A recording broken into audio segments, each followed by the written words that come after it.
going to find himself getting passed by multiple cars, so makes him do a lot. So New York in a very precarious situation, but he often finds himself in these places. Doesn't qualify as well as he races. Only Up front, they are getting away, but Lee Aberdeen and Luca Varani not very far apart at all here. But I just want to see how Alistair Haight deals with Marcello Kessler coming around the old hairpin.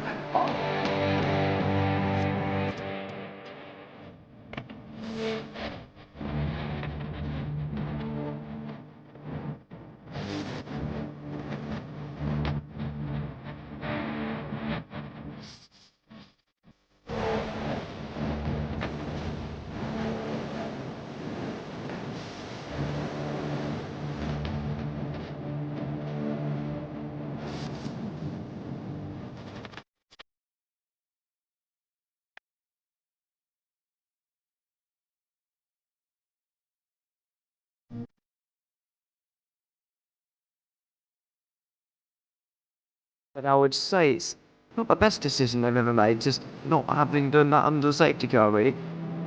Yeah, they're taking their pit stop strategies from Ferrari lately or something. What's going on? In turn one, just too much gas on them, too much feet on the loud pedal, and unfortunately he's dropped you all the way down the order. But Philip Hammer is out in front by an 8.91 seconds.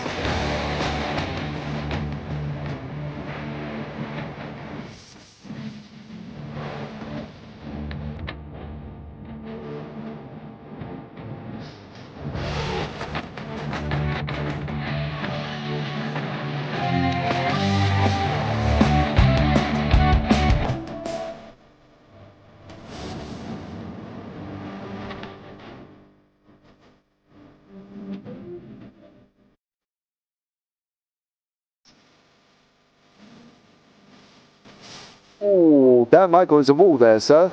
And it definitely doesn't want to be hitting that earlier on as well. Difficult, the understeer is in the dirty air through that final corner because it's such a long corner and you get dragged off into the grass very easily. He'll have the slipstream down towards the chicane. Peterson was briefly alongside, but that slipstream has saved him and kept him in third. Yeah, Varani now lost a little bit of time to Aberdeen, about half a second. Peterson is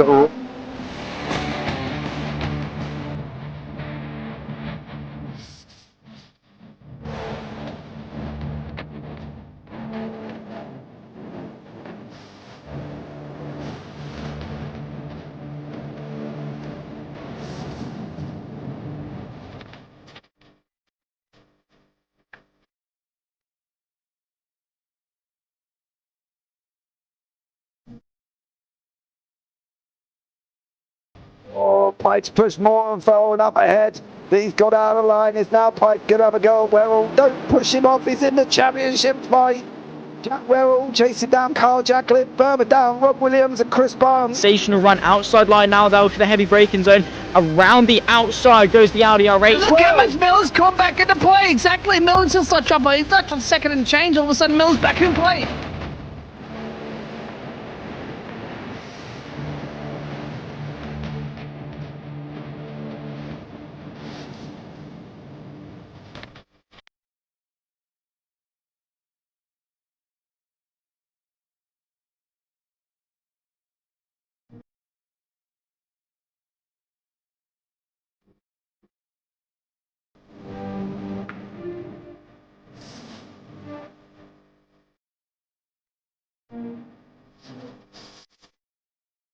Moving on to the back end of Bill Jocelyn. So there's been a lot of movers and shakers in this first 2 laps here for race. Absolutely serious racing league. Everybody's a lot of fun. Yeah. And it's all about the entertainment. So I hope everybody is enjoying themselves out there in the chat. We know that Ron is enjoying himself watching. The Burger King machine's off into the grass a little bit there. Is that really bunching up now?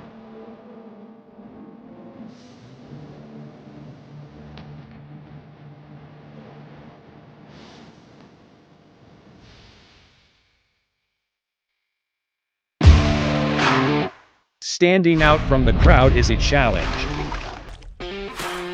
You have the passion, courage, and ambition to do something extraordinary.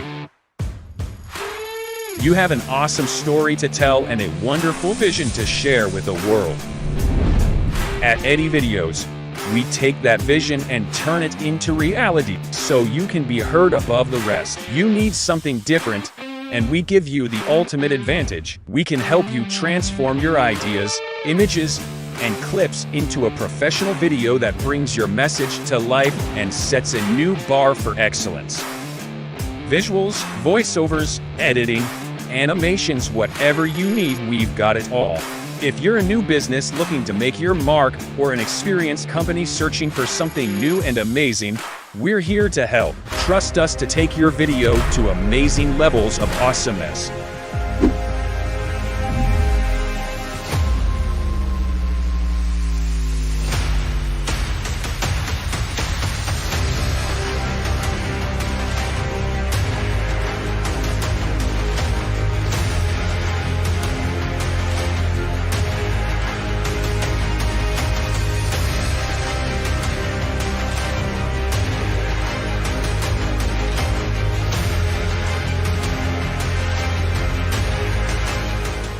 Does he have it? Medeiros is going to get it. Oh, look at the toss!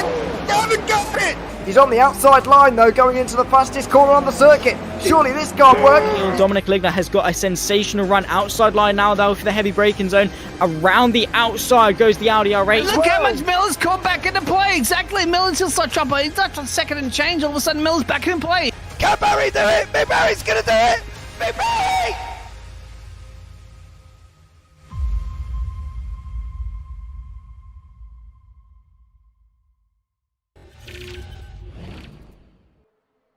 Good evening and welcome to the final round of Season 3. We are at the home of motorsport in Belgium. It is Spa-Francorchamps. We are going to go down through La Source. We are going to go up through El Rouge and Radion. Then hopefully we will make it through Lacombe. Welcome in everybody here as well. I see Zach's been causing a bit of a storm in YouTube chat. Welcome in Phil, welcome in Ria, welcome in Project 80, a new one to the YouTube chat. I've not seen you before, welcome in.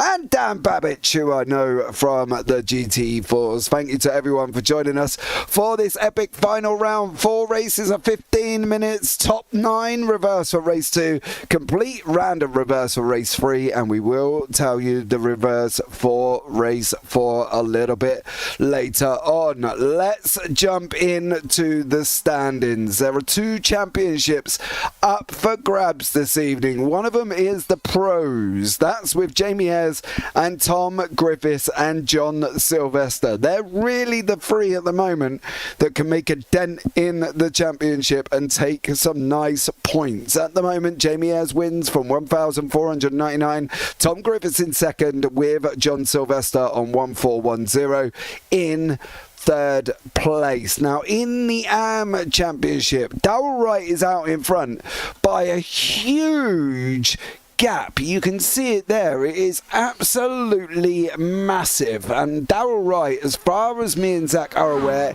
he cannot be caught. Darrell Wright cannot be caught by Andy Littler, but Andy Littler can be caught by Jason Haddington, but unfortunately, due to Jason playing Dad's Taxi this evening, unfortunately he will not be here. Now in the team standings, it is an SOB and Momo battle, 4795 over 4911. This championship can be still up for grabs, but it depends on how the likes of Tom Griffiths, how Jamie Ayres and how Pete Van Gool get on will be dependent on what happens in the team standings. Now the championship that you're all waiting for, you're all eager to see, you're all looking and wanting to fight, and there it is. It is the Commentators Championship, currently out at the moment. I am out in front for Simi Award nominee 2022, but there as well, and Zach is in second place for team has no Simi nominations on 2-1-2-4. So I'm out in front currently by about 119 points after last week's eventful racing, where both me and Zach had a DNF in round 1, partly because we didn't actually pick, we forgot to pick somebody, and then Zach unfortunately got a DNF, so he only scored in 2 rounds last week, which puts him behind me for this week. But as we full well know, is still up for grabs, and there's still an opportunity for Zach to come back at me. But enough of me talking about Zach. Let's bring him into the booth. Good evening, young Zach. Hello. Yeah. I was really excited about the last round. Then I actually, the reality of the Commentators Championship has dawned on me. And my laid-back, complacent attitude of it'd be fine next week. There's basically the Ferrari fan mentality. Yeah, we'll get him next time. Nah, next season. We'll go for next season. That's fine. Yeah, but it's been fine because we've had our interest and fun. We've had our predictions and our craziness, and yeah, you know, it's only a little poxy championship anyway. No one really cares anyway. It's fine, absolutely fine. Listen to ya. I have never heard such waffle in my whole entire life. You care about this championship because you've been trying hard to beat me. Yes, Sir Alan Toon at round 2. That was. Oh, yeah, but no that offense, Alan. That was before you realised how serious this was going to be. You know, and you really should have taken it more seriously at the beginning, because I will gloat quite happily that I will go out and win. And one man that can gloat, of course, is Darrell Wright. He has wrapped up the AM Championship. I think he's just too far ahead, to be honest with you, Zach. I don't think there's any chance of anybody actually getting near him at all here. So I think for Darrell Wright, he has probably already wrapped this up and job done for Darrell. He's had a stellar consistent season, hasn't he? And he's always been there or thereabouts, and he's always been up in the run-ins and doing rather well for himself. So it's quite interesting to see Darrell absolutely flying along at the moment and taking that AM Championship already. Oh, I mean, the improvement that we've seen from Darrell Wright this season has been mega. Of course, has been assisted by Arnaud Chagnon, you know, missing a couple of rounds and things. But I think he would have won it on merit anyway, because Darrell Wright, just over the last few weeks, has really turned up a notch, has been up there week in, week out, always is that lead AM driver, and he has been absolutely mega. The gap that he has got over second place in the championship is huge. The most amount of points you can gain from a round is 240, 60 times 4, plus obviously any extra little fidgety points along the way. But, you know, let's just, you know, in retrospect, 240 points because that's 4 wins. Chances are an AM isn't going to win 4 races in a row. Chances are Darrell Wright isn't going to be taking his drop week today or anything like that. All realistically concerned and all of that, Darrell Wright is the AM champion of Season 2, which, again, very thoroughly deserved. I think today is a big relief off his shoulders, because he knows he's essentially got it wrapped up. He can come into this final round. He can have a little bit of fun. Yes, it'll still be there in the back of his mind, because, like, oh, what if something goes hugely wrong? What if there's a loophole in the rules and XYZ takes their drop round and gets X amount of points back, and then they've taken all 4 wins? But I don't think he's going to be worrying about that. He knows there is a 99.9% chance he's won the championship. Today's just going to go out there, see what he can do, and end the season on as high as possible. Yeah, and of course we're sitting at Spa. Spa itself, well, we've seen with this league, right, and we constantly see with it that Spa could just be an absolute draft fest, right? Going down that Kemmel Straight, it could lead to 3 wide, we could even be 4 wide, we can even be, you know, at times all across the track. It's one of them things, isn't it, that for Spa's point of view, it delivers great racing, but it's also a very long circuit. Now, I think these guys are probably only going to get about 7 laps in, if my maths is correct, and please don't take my maths as correct, because, you know, I'm doing it on the fly here. But I think overall it's an interesting circuit to end with. I think it's an interesting circuit for these guys to end with, and I think for the likes of Tom Griffiths and all the people around him, Jamie Ayres, John Sylvester, I think they're probably the main 3 that can really take the championship. They've got to go out and just try and score points for these final 4 races. Yeah, essentially. Of course, you know, we're not just looking at Season 2 itself, we're also looking at Season 1, Season 2 and Season 3 of 2023, that whole umbrella of the year, where not only do we have the 12-week chunks of the spring, the summer and the autumn/winter towards the end of the year. They'll be their own mini championships. Well, I say mini, they are their own full championships, and then you've got the fuller championship of the whole year wrapped in together. So there's always that to be mindful of. So you can't always slack because you've still got to be thinking of that huge picture rather than just this one race. Or one set of races, I suppose. So Darrell Wright probably still will be pushing as hard as he can today in order to maximise his overall points. But yeah, with how close it is in the pros also, I mean, Tom Griffiths has had an absolute stinker over the last couple of rounds. Wherever that's come from, I mean, he's been able to scrape a good couple of points, good couple of podiums, but it's not quite been good enough, especially compared to Jamie Ayres, who, you know, when we went to Mid-Ohio, 3 second places and a 4th place. The best Tom Griffiths could muster was a 3rd, and the rest were 2 7s and an 11th place. And that just puts into retrospect, the week before he wasn't even on the podium full stop, right? And that is not what Tom Griffiths would have wanted after leading the championship for so long. He's now, 31 points behind, which is not good enough for Tom Griffiths, and he's going to be hoping to maximise as many points as he can. Again, 60 points for a win, which means ideally if Griffiths wants to win this championship, it is to win as many races of tonight as he can and hope that Ayres has some form of bad luck, which, to be fair, Spa, Slipstream, Chaos, it could happen. But Griffiths needs to make sure he's not on the receiving end of said chaos and get lucky himself as to not, you know, get caught up in it and, you know, still be able to come out on top consistently. Yeah, I think that's the thing. You've hit the nail on the head, and you are right. The chaos can go commencing down through Lacombe here, down into Rivage at the bottom end as well. And it's always going to be tough. When you're drafted, the man in 3rd is probably in a better place than the man in 2nd, because he does get a massive amount of overspeed as well going down that Kemmel Straight. So for the likes of Jamie Ayres, for the likes of Tom Griffiths, you know, they've got to try and stay out of that trouble, and I'm sure they're in the same chat, and I'm sure they will be talking to each other, but they've also got to work out how to deal with this collectively, because, as you say, for the team championship they need it as well over the SOBs, and for the for his own personals for Tom Griffiths, he's got to try and win it. Jamie Ayres, of course, will go out and win it as well if he can this evening. So whoever I think is going to score the most points will take the championship. Whoever finishes highest in each round will win, and I think that's what they've got to aim for. That's what they've got to get right, that consistency, that keeping out of trouble and scoring points for the first 4 for the 4 races here this evening. Wait, what? Welcome in, thank you so very much. No, you're both wrong, said David Ayres. Darrell needs to score for the team's championship to get the 3rd place back from Optical. Yes, I agree, he does need to do that as well, but obviously for his own kind of mental attitude, they're ahead of Optical. What are you? Safeguard by result. They're a long way down at the moment, Darrell. Results, Clothing and Work Guard are higher up than that. But Safeguard are a little bit lower, so I'm not quite sure where you're getting the scores from.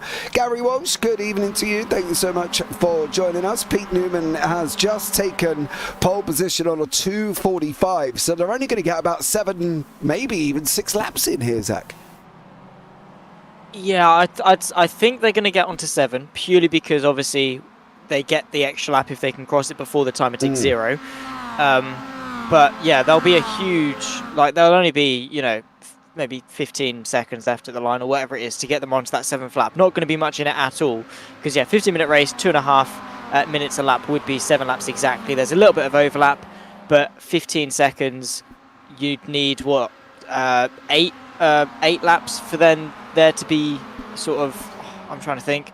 I'm trying to map it in my head. It's not making sense. It's making sense in my head, but I can't explain it well enough. Basically, they're going to have 7 laps, all right? And if you want to see my workings out, I haven't got any. I'll be glad to show you, but I cannot be bothered to do it right now because my brain is frazzled as it is, and to do awkward maths with minutes and laps and yeah, just don't. No, thank you. And I'm a commentator, and it shouldn't be trusted anyway, so it's fine. And Zach's fishing for words again, like he did the other day. No, don't even. The other, what was it, yesterday? Was it? No, Sunday, wasn't it, for the premiere? Yeah, it was.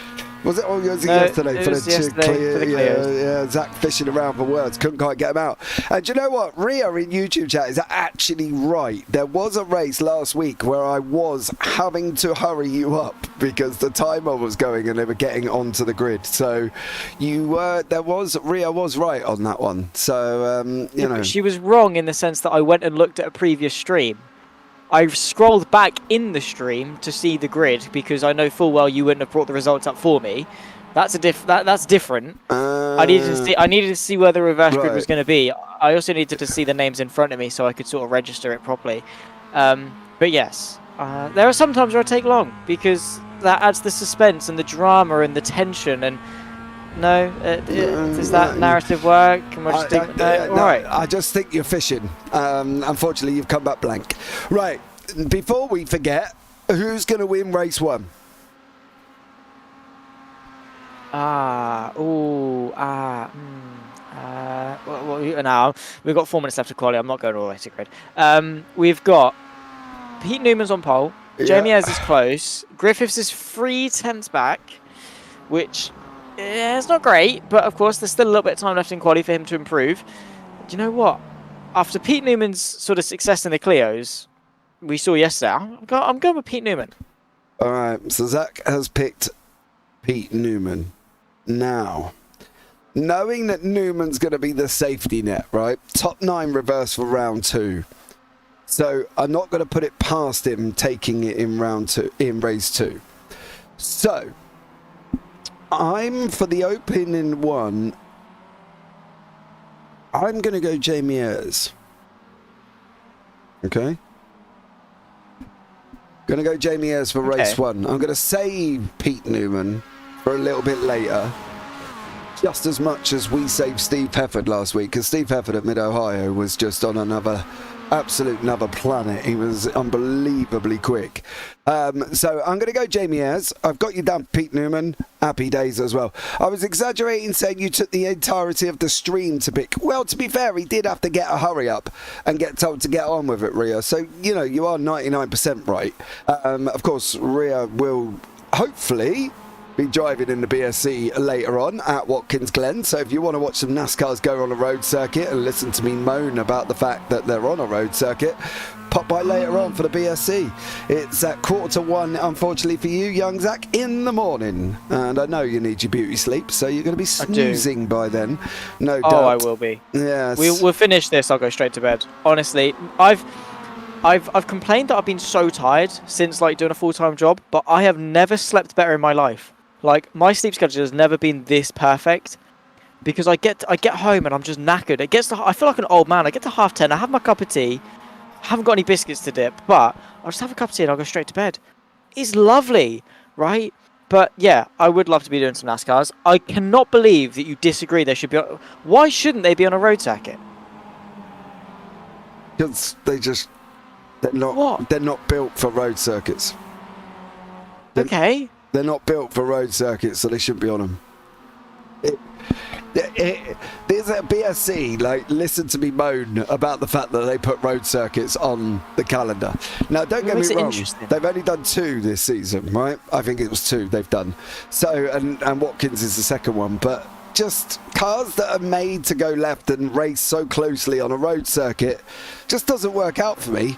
You might as well throw a brick at a window and then hope your grandma's inside and trying to stop it, because that's what it's like trying to stop a NASCAR at a road circuit. It's just completely and utterly ridiculous. You know, you got to break. It's part of the skill. You got to break 500 meters before you actually need to. So I don't. Yeah, that's exactly what it is. Ria said there, as someone who's been behind the wheel, they are boats on road circuits, and they are literally house bricks on wheels. So did you see NASCAR at Le Mans? Yes, I did, and I you know, fair play, he got it round the track, don't get me wrong, but yeah, I've also watched them at COTA, and that was just, well, disastrous. You know, so I don't think they deserve to be there. Miles Owens is on a green and a purple here. Let's get back to the actual racing, what's going on here. Listen to us waffle on more than enough, I'm sure. Miles Owens puts himself up into 4th with John Sylvester behind him, Hefford, Van Gaal, Bramer, Cullinan there as well. A lot of people are in the pits at the moment, and everybody is going to be in the pits now because qualifying has come to an end. Here is the grid for race 1. Pete Newman out in front, Jamie Ayres in second, Tom Griffiths third, Miles Owens fourth, John Sylvester in fifth. Then you've got Steve Hefford, Pete Van Gaal, Ewan Bramer, Ralph Cullinan, Charles Kellerman, and then we go into the arms of Dale Wright, Dale Bennison, Craig Jones, Callum McPherson, Darren McLean down there as well, Andy Littler, Mick Barry and Sir Alan Toon, who is at the back. But I think, no, these guys, regardless, are going to put on some absolute amazing racing as we go into the final round of the season, the final flurry, the final hurrah. Don't panic though, because we are back in 2 weeks' time. Let's agree, James, as someone who has been part of the BSC race where 98 laps were under caution, yes, we have been there as well. And wait, what there? Let's agree to disagree. So clearly he's not loving my opinion on NASCARs on road circuits. So there we go. I think we're going to go for the record tonight. Oh, I don't want to hit 18 cautions. I can't do it, Rhea. Unfortunately, we cannot do it. Pete Newman on pole. We are just waiting for Steve Hefford and Mick Barry to get out on track, ready to go. Can Mick keep it on the black stuff? Can he get some vital team points for Results Clothing iRacing Team? Well, time will tell, and hopefully it won't be too much longer. They've got about 27 seconds to get themselves onto the grid here, ready to go for race 1. Don't forget, top 9 reverse, Mr. Sweeney. Make sure you've written that one down when it comes to your pick for race 2, and hopefully we will be up and running. Not sure where Mick Barry is. I believe he has made it on track. And here we go. The lights are coming on. We are 1, 2, 3, 4, 5. And we are up and running for race 1 of round 12 of the UkSimracers MX5. And we've got Pete Newman out in front with Jamie Ayres and Tom Griffiths. Into La Source we go for the very first time before we start. Newman's round! Newman's round already! Oh. Newman has gone round. That's left Tom Griffiths out in front, and he's now hurtling down the hill into El Rouge and Radion. But Pete Newman has gone round. He has gone, and sitting at the back as everybody makes it up through El Rouge and Radion. Steve Hefford going a little bit wide, and it's Miles Owen who's got the jump. He has taken over the front. Tom Griffiths has got Jamie Ayres tucked up right behind him here as well. There's just nowhere to go for Ayres. He has got to sit in. Can he make that move down into Lacombe? He's got a massive overspeed now. Here he goes. He pulls out. He's going to be looking for the inside, trying to get late on the brakes. Tom Griffiths later there, Zach. And not a good start for Pete Newman. Not a good start for Callum McPherson, Mick Barry and Sir Alan Toon. Yeah, not a good start in the slightest, but for the most part, everyone kept it nice and clean. Miles Owens now is taking control at the front of the field. The top 3 breaking away a little bit ahead of Ralph Cullinan, who is in danger of dropping back off the top 3, and that is a dangerous game to play as he's gone round anyway, and it's caused a bit of a chock-a-block in the background. Multiple people are stuck behind the Irishman as they all try and batter their way and find the space around him. He's tumbled his way down outside the top 10, and now we've got a fight because of it. There he is. He's all mumble-jumbled inside of the traffic and the carnage, and on that run in towards Pouon you can see a couple of wide, couple of deep as well in terms of the rows. And there's more contact, trying to thread the needle through the middle, and it's messy. As soon as one thing goes wrong, it gets all messy. Yeah, Jamie is tucked up behind Griffiths. Griffiths trying to get a hold of Owens there as well. Charles Kellerman trying to hold back John Sylvester, and then we've got Steve Hefford. He has got Pete Van Gaal behind him, and then we've got a 2.7 second gap to what is practically about 8 cars towards the back of the field here. Andy Littler is going to be in this mix, as well as Darren McLean, who's chasing down Darrell Wright, who of course has wrapped up, we believe, the AM Championship. What can Kellerman do? Can he hold back here as well? Can he keep Sylvester behind him through Blanchimont for the first time? 12.5 minutes remaining. Miles Owens has been closed on as well from Jamie Ayres, from Tom Griffiths. They're coming round now. You can see Kellerman's on the inside. Here goes Sylvester around the outside. Is he going to be able to sweep round here as well? We're going to go onto the aerial view. You can see nothing doing there for both of them guys, and PVG does make it through on Steve Evans. You can see some of the carnage kicking off behind with all of them cars there, but Miles Owens going to be under pressure up through El Rouge and Radion here. Oh, he is, yeah, because it's a 2-kilometre run from the apex of La Source to the breaking, or the apex of the first part of Lake Om. So a long, long run to be spent flat out. I don't know if they are going to be taking Eau Rouge and Rally on flat out in these MX5s, but they're definitely going to be carrying a lot of speed through. You can see Jemiez, Tom Griffiths, not only are they teammates, but they're also championship rivals, and that's a compromise they're going to have to be balancing in their head. They rise up the hill over the crest here at Radion, and now what are the changes going to be? Because it's a long, long run through the Camel Kink and already into overdrive because of the slipstream side by side in the background, as well as John Sylvester tries to pick his way past Charles Kellerman. A change for the lead though as Griffiths goes to the right hand side. He's freight train past is Miles Owens as Jemiez picks his way now to the inside potentially of Griffiths. It was clever driving, but it's not materialized itself into a race leading change move for Jemiez. However, Griffiths does find himself ahead of Owens. Yeah, Sylvester does get past as well. Steve Hefford couldn't make it past Pete Van Gaal. Pete Van Gaal couldn't make it past Steve Hefford. Apologies for that one.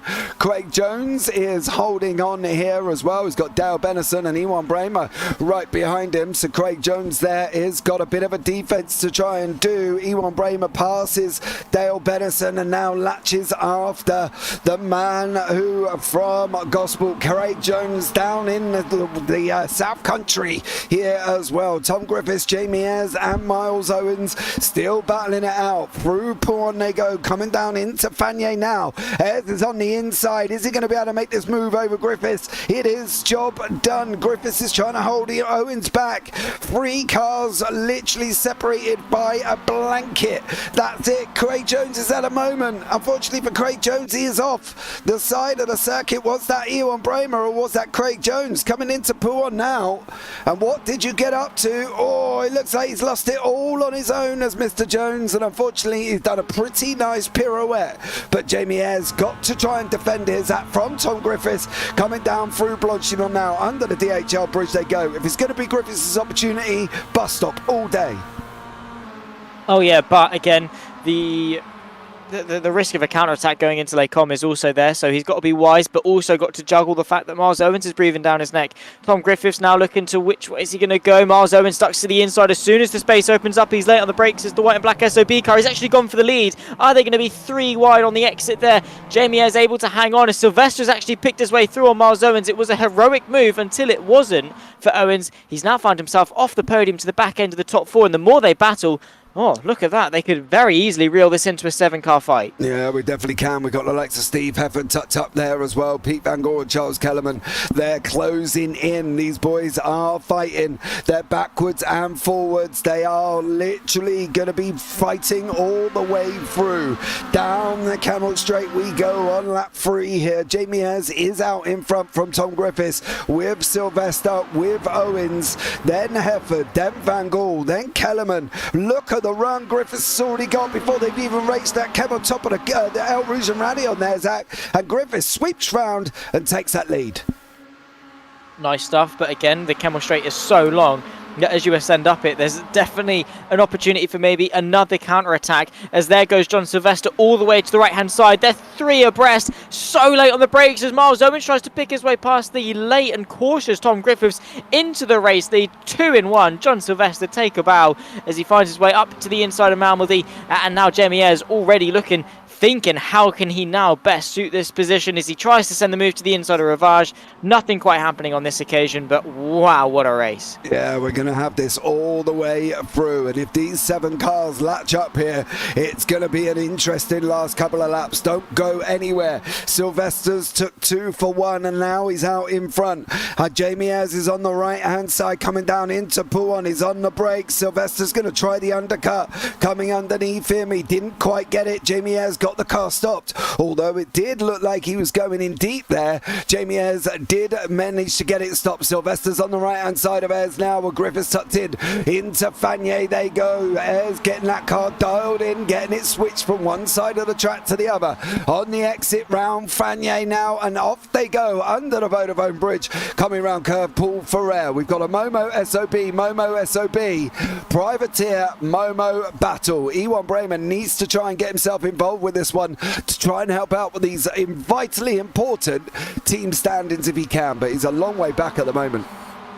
He is, and it's going to be so tricky for him to find any way in terms of that championship points. However, the show must go on, the fight must continue, and well, I'm sure he's just out there having as much fun as he can. Maybe the championship isn't even in his mind. Side by side going through Blanchimont. Jamie Ayres trying to hang it the long way round. That is definitely brave. And now it's SOB Bread. It's a double Momo filling in this sandwich. Late on the brakes as they go too wide into the bus stop chicane. No love lost at all between the two teammates. Going very wide, trying to get the Supreme up and under as Miles Owens. But Steve Hefford is on the scene, and that's the risk. You try and be clever with your moves. You try and set them up, and immediately you're having to look in your mirror.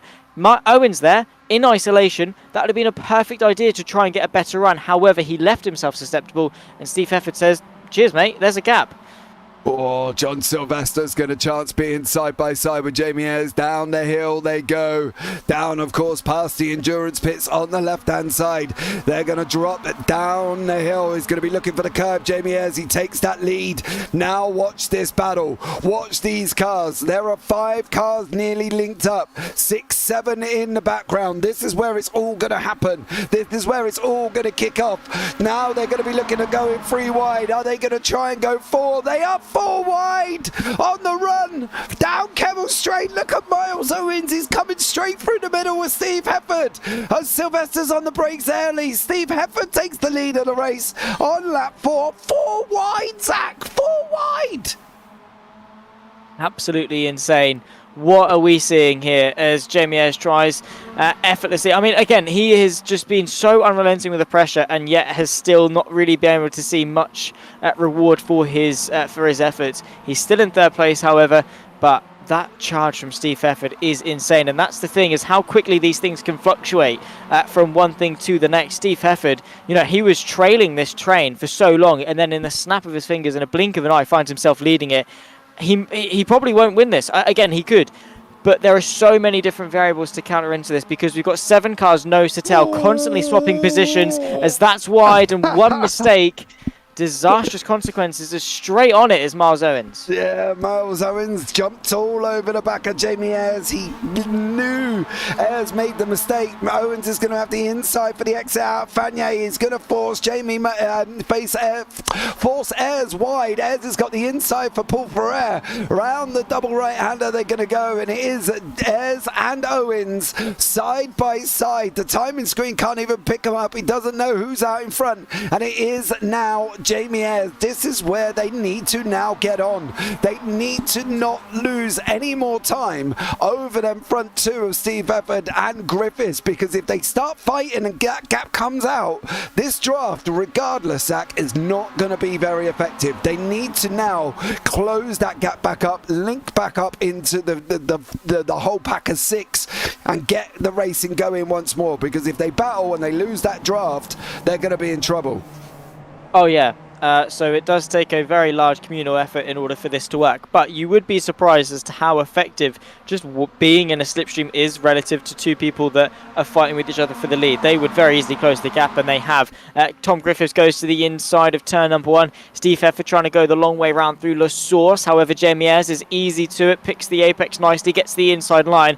Very wide is Tom Griffiths. That does hamper his run naturally, and might just be, you know, purposely slowing himself down to bunch up the pack in order to maybe get himself overtaken, to then launch a counter attack later on in the straight, or just to bunch them up so much to control the pace and then take off at the apex at the crest of Eau Rouge and Radion. So many different things can be happening here, and so many things could very easily change. We're on to what is going to be the penultimate lap of this race, and they're 3 wide for the lead. Griffiths on the right, Ayres in the middle, and it's Hefford all the way to the left. Yeah, and then watch the SOB behind him. You've got Miles Owens and Sylvester.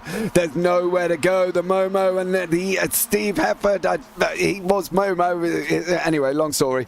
They're 3 wide into Lacoum. Ayres has come through and taken the lead again. They've got Pete Van Gore and Charles Kellerman in the mix once more here. This group of, what we got, 7 drivers are going to be constantly battling. Ewan Bramer and Ralph Cullinan are side by side as well. Ewan sends it in deep. Ralph unfortunately gets pushed out there as well through the exit. There's been a Tom Griffiths is off. Tom Griffiths is off. Oh no! What happened to Griffiths here? Was this all on his own? Nope. No! Steve Hefford put him round. Oh! No way! And Tom Griffiths is going to go from hero right the way down into 7th there. And Jamie Ayres has got a bit of a run out front now, Zach. He's opened up 7 temps, but as we've seen, that can close down very quickly. Yeah, it's crazy how things can change. Again, it's ridiculous because this is so far away from conventional racing. This is essentially an oval race, right? With so many twisty bits in the middle because of how tight these guys are driving. They are treating this race as if they're at the Indy 500 or something like that because they're just nose to tail. They're going multiple rows deep on any straight that they can find themselves. And in essence, the overtakes at this stage really don't mean anything. It's only going to be until they cross the line to start the final lap that overtakes actually start to matter because of how it's been. Everyone's staying so close to each other. You can be 5th going on to that final lap. Charles Kellerman could very easily win this race. Too wide, too deep into the final chicane to start at the final lap. Outside line, beautiful stuff from Miles Owens, though, it must be said. He saws his way into the lead, but smooth there from Jamie Ayres, gets himself back underneath. Once again, they continue their run side by side. It's 2 rows of Momo versus SOB. We start the final lap of the race here at Spa.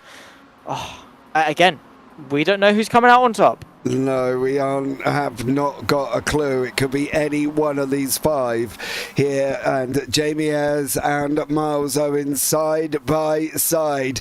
Don't run too wide. Don't do it. He doesn't do it. Jamie Ayres takes the front. I'm not too sure that would have been a bright idea. He's got to go all the way to the right. He's got to get that right-hand line. Owens has bullied him off it. He's sent Owens onto the grass. Oh, this is it. This is the final one. Watch PVG. PVG is absolutely booming through the middle. Pete Van Gogh, the Flying Dutchman. Charles Kellerman's coming as well. Kellerman wants to have that 3rd place away from Ayres. Ayres is trying to get it. PVG, Sylvester side by side through Lacombe. Charles Kellerman and Jamie Ayres side by side. Miles Owens whizzing all over the place. Round they go, down into Rivage. This is going to go off. I can feel it. I can sense it. I can just get it. Who's going to end up taking this victory, Zach? Look at these 5 cars here, 6 cars here. Any one of these could win. They could well indeed. There's contact, and oh my goodness me, nearly spent spearing into the barrier in towards No Name Corner. Miles Owens tries to chuck the move to the inside of Jamie Ayres, and now PVG is taking this invitation with both hands and saying, cheers boys, I am getting away from you lot. No disrespect, but he needs this gap, and that is a luxury that not many people have been able to boast. Look at that, trying to get back underneath Jamie Ayres is John Sylvester. It will give him the outside for the Piff Paff chicane. They run their way down here, once again rubbing and racing on that run to the chicane. He's going to have to be brave though, as Sylvester to go the long way round. Owens trying to do the same on Hefford. It'll soon give him the inside, but the sweeping nature of the outside run gives Ayres the advantage, stays in 2nd place, and PVG, it's a home run from now if he can keep it clean. Yeah, he's got 9 temps out in front. That's coming down though, and it's coming down quite rapidly. Where is this situation going to determine how they're going to be at the end of race 1? How are they going to be? PVG's gap's 8 temps. It's dropping faster than an elevator with no brakes. It's down to 7 already. It's going to still keep going. Can the man from Holland take this victory? 6 temps. It's still coming down. It's still dropping. 5 tenths for PVG. He's got one more corner, the Dutchman. Is he going to be able to hang on? Jamie Ayres is going to take that 2nd place. Ayres has got it deep. They're going to be 4 wide round the exit of the bus stop. They're attacking each other. But it's going to be PVG. It's going to be Sylvester. It's going to be Ayres. It's Owens, Hefford and Kellerman. And breathe. Wow. Oh my, oh my, oh my. Don't you worry about that Cup Ford Mustang Series next year. Wait, what?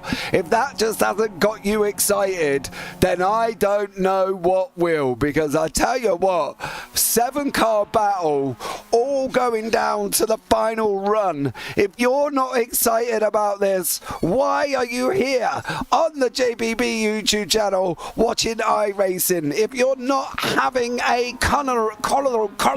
heart attack. There we go. I can't think of the words. That. What's the word? Coronary. As Andy Littler goes around there, unfortunately, on the final lap. Yeah, that as well. If you're not having one of them, you are missing out. This is incredible racing. Incredible racing. Oh, yeah. Again, see, I'd love to be surprised, but yeah, it is literally just what we have come to expect. It's what we expect from Spa. It's what we expect from the UK SimRacers. I don't want to say we've become desensitized to it, because we haven't. It's still special. Every time we see it, we still get hyped up. We still get excited. But we've just gotten so used to it. This is now the expectation. They've set the bar so high. And again, I'm not complaining or anything like that. I'm just saying as it is.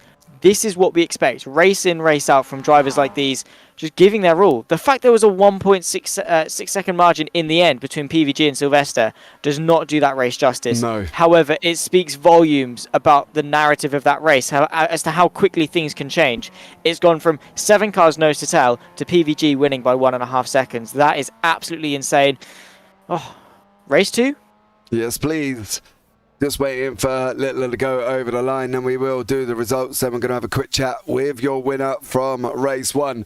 Here are the results. Pete Van Gogh, PVG, the Flying Dutchman, whatever you want to call him, is your winner, with John Sylvester in 2nd, Jamie Ayres 3rd, Miles Owens in 4th, Steve Hefford 5th, Charles Kellerman 6th, and Tom Griffiths down in 7th. Ewan Bramer 8th, Darrell Wright in 9th, Ralph Cullinan 10th, Pete Newman 11th, Dale Bennison 12th, Darren McLean 13th, Sir Alan Toome 14th, Craig Jones down in 15th, Andy Littler 16th, Mick Barry 17th, and Callum McPherson down in 18th. We can have a chat now with the Flying Dutchman, with Pete Van Gogh, with PVG, whatever his name is this evening. He is the race 1 winner. Welcome in, Pete. How are you? Thank you, James. Yeah, I'm doing all right. I got away with that one. Oh, mate, didn't you just? It was a bit hectic in the first 2 laps, with a couple of cars going off and sideways, and so then there was a bit of a gap. But Steve and I worked together to try and catch up with Ewan and Charles again, and we overtook him. And then, yeah, unfortunately, Steve turned Tom around, which just left us with the 2 SOB boys. And then they started fighting, and I ran away with the bone, I think. Yeah, you definitely did. 4 wide at one point, down. Oh, yeah, that was scary. It's scary. I was like, nope, I'm not getting any more than that. Nope. Hell no! My mum's told me never to put myself in silly places, and I'm not doing that. Indeed. Yeah, indeed. There was. I backed out, and I saw Charles was backing out. He was having none of it, so Charles was also backing out. So we were just trying to follow that little group at the front, and then for that final lap, I just tried my best to let Jamie catch the back of me again. But I think he got 4th because he messed up the final chicane. Oh, yeah, he went in deep into the chicane, and then it just caused all sorts of chaos. You won by 1.6 seconds.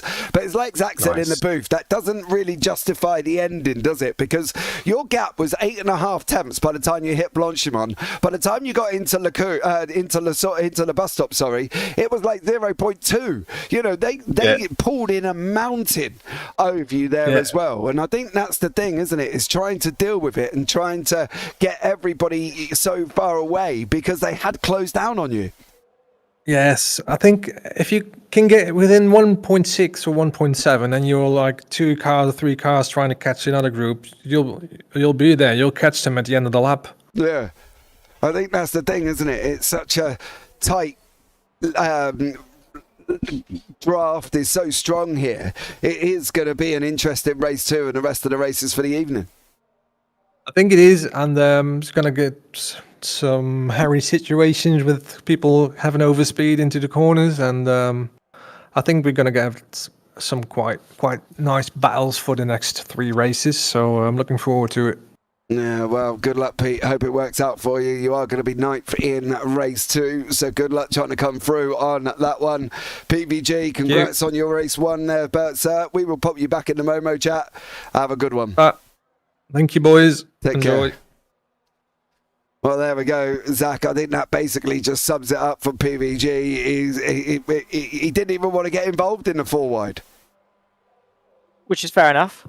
It's scary. Yeah. I do love it. It was very honest. It was like, nah, no, thanks. Yeah. We've all been there. It's a tale of two sides, really. It's either, yeah, let's do it. Why not? Because banter. And then the other side is no. It's like you've got the angel and the demon on your shoulder, and one's trying to tempt you to go for it. The other's like, no, be sensible. But well, that's how they racked up after 15 minutes, and again, more. Who are you going for in race 2 then? Top 9 reverse. Darrell Wright, Bramer, Griffiths, Kellerman, Hefford, Owens, Ayres, Sylvester, Van Gaal. See, for a bit of fun, I want to go with Darrell Wright. But I know it probably won't happen. But the championship's gone anyway, so I'm going to just say Darrell Wright anyway. Okay. Well, I'm going to go for Pete Newman. Okay. Okay? Even though he's in 11th, just keep an eye. Just keep an eye. And we'll see what happens. I'm going to go with Pete Newman. Zach's gone for Darrell Wright. And let's see what happens. Well done, PVG. Awesome race it was from all of you there as well. What's happened, Maria, in YouTube chat? And how did you become Sack? I don't know. I must have annoyed you a little bit too much. Fair one. And then got the sack. But I don't know. Her phone just had a bit of a fit apparently, and just decided that that's what I was called. But anyway, here's the grid. Darrell Wright is on first place with Ewan Bramer, Tom Griffiths, Charles Kellerman behind him, Steve Hefford, Miles Owens, Jamie Ayres, John Sylvester, Pete Van Gaal, Ralph Cullinan, Pete Newman, and then Dale Benison is your top 12. Then you've got Darragh McLean, Sir Alan Toon, Craig Jones, Andy Littler, Mick Bowery, and Callum McPherson. But let's get this one up and running. Darrell Wright sitting on that pole spot. He is there, primed and ready for that safeguard by result clothing team. Is he going to be able to get away at the beginning? Is he going to take the victory? Who's going to come through? Well, only time will tell, so stay tuned for race 2. We will take a short break between the race 2 and race 3 as we look at changing over sessions. But stay tuned for this one, because if race 1's anything to go by, it's going to be exciting. So keep an eye out. But here we go. The lights are coming on once more here. And we're going to be up and running. 4, 5, 6, 7, 8. Away we go with Darrell Wright out in front here at the moment. And he's doing an absolutely stellar job. Is he going to hold on to that lead, or has he already made it through? Griffiths is round again. Griffiths is round again. Oh no! And then there's chaos. Andy Littler, Craig Jones, Tom Griffiths, all gone round once more. But we're on the run now, and it is Ewan Bramer with Jamie Ayres, with Kellerman, with Hefford, with Owens, with PVG, Sylvester and Newman. Not a great start for Tom Griffiths. Oh, not at all. That goes without saying. Same too for pretty much half the grid. A big snap of oversteer there from, I think, Steve Hefford in the background. Look at that. Oh, my word. PVG is right in the middle of it, and he is just going to be like, nah, again, not for me once more. Side by side for the leaders. You can see Ayres and Bramer. Ayres going the long way around through Lake On for the first time, trying to hang on to the lead, but there goes Bramer. Give him a good fight for his money. Inside line back through Malmedy. It's the most dominant line to be on. Charles Kellerman trying to pick his way past as well, forced to go defensive straight away as Bramer on that downhill run towards the off-cambered nature of Rivage. Ayres, however, has got no consideration for the fact that it's nearly impossible to do it. He's going to try and hang his nose in around the outside. He is, of course, going to fail and now be under pressure from Kellerman. Yeah, Ewan Bramer, Ayres, Kellerman, Sylvester, Owens, Newman, PVG and Hefford. This is it. 2, 4, 6, 7, 8, 9 cars in with a chance of taking this one. Ewan Bramer out in front. He's going round Pouon. He's got Jamie Ayres and Kellerman right behind him. With the biggest gainer so far, Pete Newman and Jamie Ayres together. Both men up 5. You can see the gap to the front of the field. This is it. So the whole of the top 13 is 9 seconds. To Steve Hefford in 8th, it's only 1.4 seconds. This is wide open, Zach. Like, so wide open. Any one of these 9 here can take the victory. Potentially more. If they begin to fight, Dale Benison reeled in, that's 10. Maybe a little bit more. Darrell Wright reeled back in. That's 11. I mean, I'm not saying it will happen. I'm saying it could. And the potential could be that at some point we have a whole grid of cars all separated by not that much. But yeah, in retrospect, the entirety of this train could win this race. It all depends on how efficiently they're able to pick their way through, how clever they are in order to sort of manage the gap as best they can. Ayres forced to go defensive, but Bramer being sensible. Sylvester and Kellerman going side by side. Kellerman's got the outside for the second part of the bus stop chicane as Sylvester tries to chuck his way through. Not quite got the momentum, however, as Owens tries to give his teammate a little bit of a helping nudge in his pursuit for the podium, but no prevail for the SOB cars. There is Pete Newman working his way up 5 places into 6th. That's insane. The density of cars as Pete Newman sends it way too late on the brakes, but in fairness, it's worked out for him. Yeah, it did, but now he's going to be running 2 wide, side by side there as well with Miles Owens. Owens on that inside line. Is Newman going to settle in behind him? Newman really needs to settle in behind him. Don't run too wide up through Al Rouge and Radion, but watch this front pack. Watch Charles Kellerman here as well. Watch this draft. He's going to send it 3 wide. The middle's open, Charles. Put it in there, son. Put your nose in the middle. Here he goes. He's losing it now as well. Ewan Bramer's got it out in front. Kellerman early on the brakes.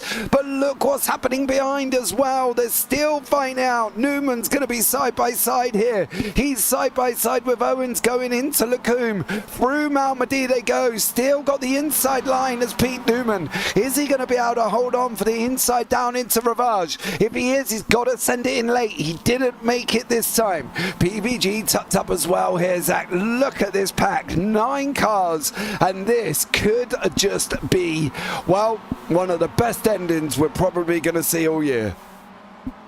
Mate, yeah. Again, as far as finale goes, I was always looking forward to Spa. Pete Newman looks to the inside as well, to the inside of Pouon. However, Owens gives him a good fight, trying to go the long way around of Pouon. That is definitely audacious, definitely ambitious, but for now it's worked out for him and he's actually been able to hold it the long way around. Fair play, Miles Owens. Gives him the inside now for the Piff Paff chicane as Newman goes the outside of Piff. It gives him the inside for Paff and, well, he's able to stay ahead. However, Miles Owens is still there alongside. I was expecting this fight to fizzle out at Pouon. It's continued all the way now in towards Stavelo. Pete Newman trying to go the long way around, but they've lost 1.5 seconds to that lead pack. Yeah, they've got to try and get back on now as well. Settle back in again. You don't want to be scrapping. You can see the Kellerman-Sylvester gap battle commencing as well. 1.7 seconds. Ayres and Bramer still scrapping it out. Kellerman is being pushed along from Sylvester. Ayres is being pushed along here as well. He's trying to get hold of Bramer. He wants to grab hold of Bramer. There's a lot going on in the background. I can see him at one point. Everybody is all over the track. Pete Newman has lost a couple of positions, but it is still Bramer, it is still Ayres, Kellerman, Sylvester, then PVG, then Hefford, then Newman. Newman lost 3 places then as well, and unfortunately I'm wondering if he had a slowdown coming through Blanchimont because he had lost 3 places, but Ewan Bramer is hanging on to this lead, and I do mean hanging here, Zach, as well, because he's going to have fingertips on that. Yeah, he's going to be hanging by the skin of his teeth. Lara Croft style, really, is all I can sort of imagine from that. The way she's hanging off a cliff by her fingernails. I don't know. That's the immediate image it puts into my head. But, yeah, they're going to be climbing up the hill. Eau Rouge, the little dip at the bottom, up through Radion, then the crest. And now we've got the Camel Kink up the Camel Straight for a very, very long run. And already side by side, getting the push from Charles Kellerman, though, is Jamie Ayres. And again, it's the dominance of the slipstream. And look at that! John Sylvester just says, cheers, boys. I'm going to be packing up. I'm going to be finding my way into the race lead. He's actually side by side with Jamie Ayres. And if he can complete this, he's just made up 3 places in the span of like 200 meters. Oh. John Sylvester is insane, but Jamie Ayres, he's on his form today. Yeah, Jamie Ayres is loving Spa here at the moment. The Momo car, the number 46, is doing an absolutely stellar job. These guys are fighting it out. The cars behind are closing on them. That gap again to Newman is literally there. There's Pete Newman in the blue and white Pure Sims. He is closing on to the back end. It looks like Tom Griffiths has unfortunately had another bit of a moment. This could be, well, with with Alan Toon. Tooney sends it too wide. No. Ouch. Termination for both men, but look at the battle up front now. It's still going on here, and unfortunately for Griffiths, he's not had a great race too. And Jamie Ayres, Sylvester, Bramer, Owens, Kellerman has now just lost that position to Bramer. PVG's gone round, he's doing pirouettes in the background, and it puts it into the wall for PVG, unfortunately there. But it is Ayres, it is Sylvester, it is Bramer, it is Kellerman and Owens. These 7 now could group up, and it could come down to a 7-car fight on the final lap. Good, well, indeed. I would expect it to, unless PVG does a PVG thing, but yeah, that's probably not going to happen considering he's all the way down in 13th. But maybe someone else can do a PVG, who knows? Side by side as well, Sylvester and Ayres once again going toe-to-toe, absolutely loving this. It's relentless, and it's constant battling, constant pressure, and these guys' blood pressure must be through the roof. Yeah. Side by side once again for the race lead. Again, we can only get so excited for this before we just run out of air between Ayres and Sylvester. And now Charles Kellerman has got Miles Owens for company. There's just action up and down, left, right, diagonal, wherever you look. It's just omnipresent in terms of the action. John Sylvester leads, Ayres, Bramer, Owens, Kellerman, the top 5, and this is the peak of racing. Oh, Ayres puts it in front of Bramer there. And he slipped it right in front of him as well. Too wide with Ayres and Sylvester. Sylvester's got to give the inside room. They're going to be rubbing now on their way down.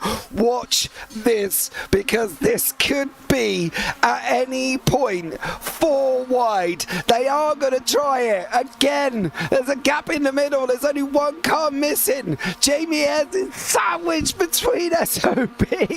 What is happening here?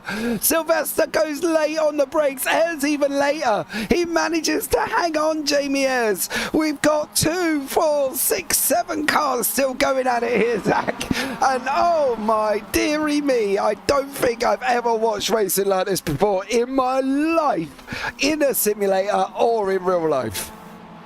Yeah, there are very few that compare to this, and well, some racing series can take notes, I suppose. The standards as well has been huge. I mean, not to name names, but F1 Esports, take notes, boys. This is what driving standards is like.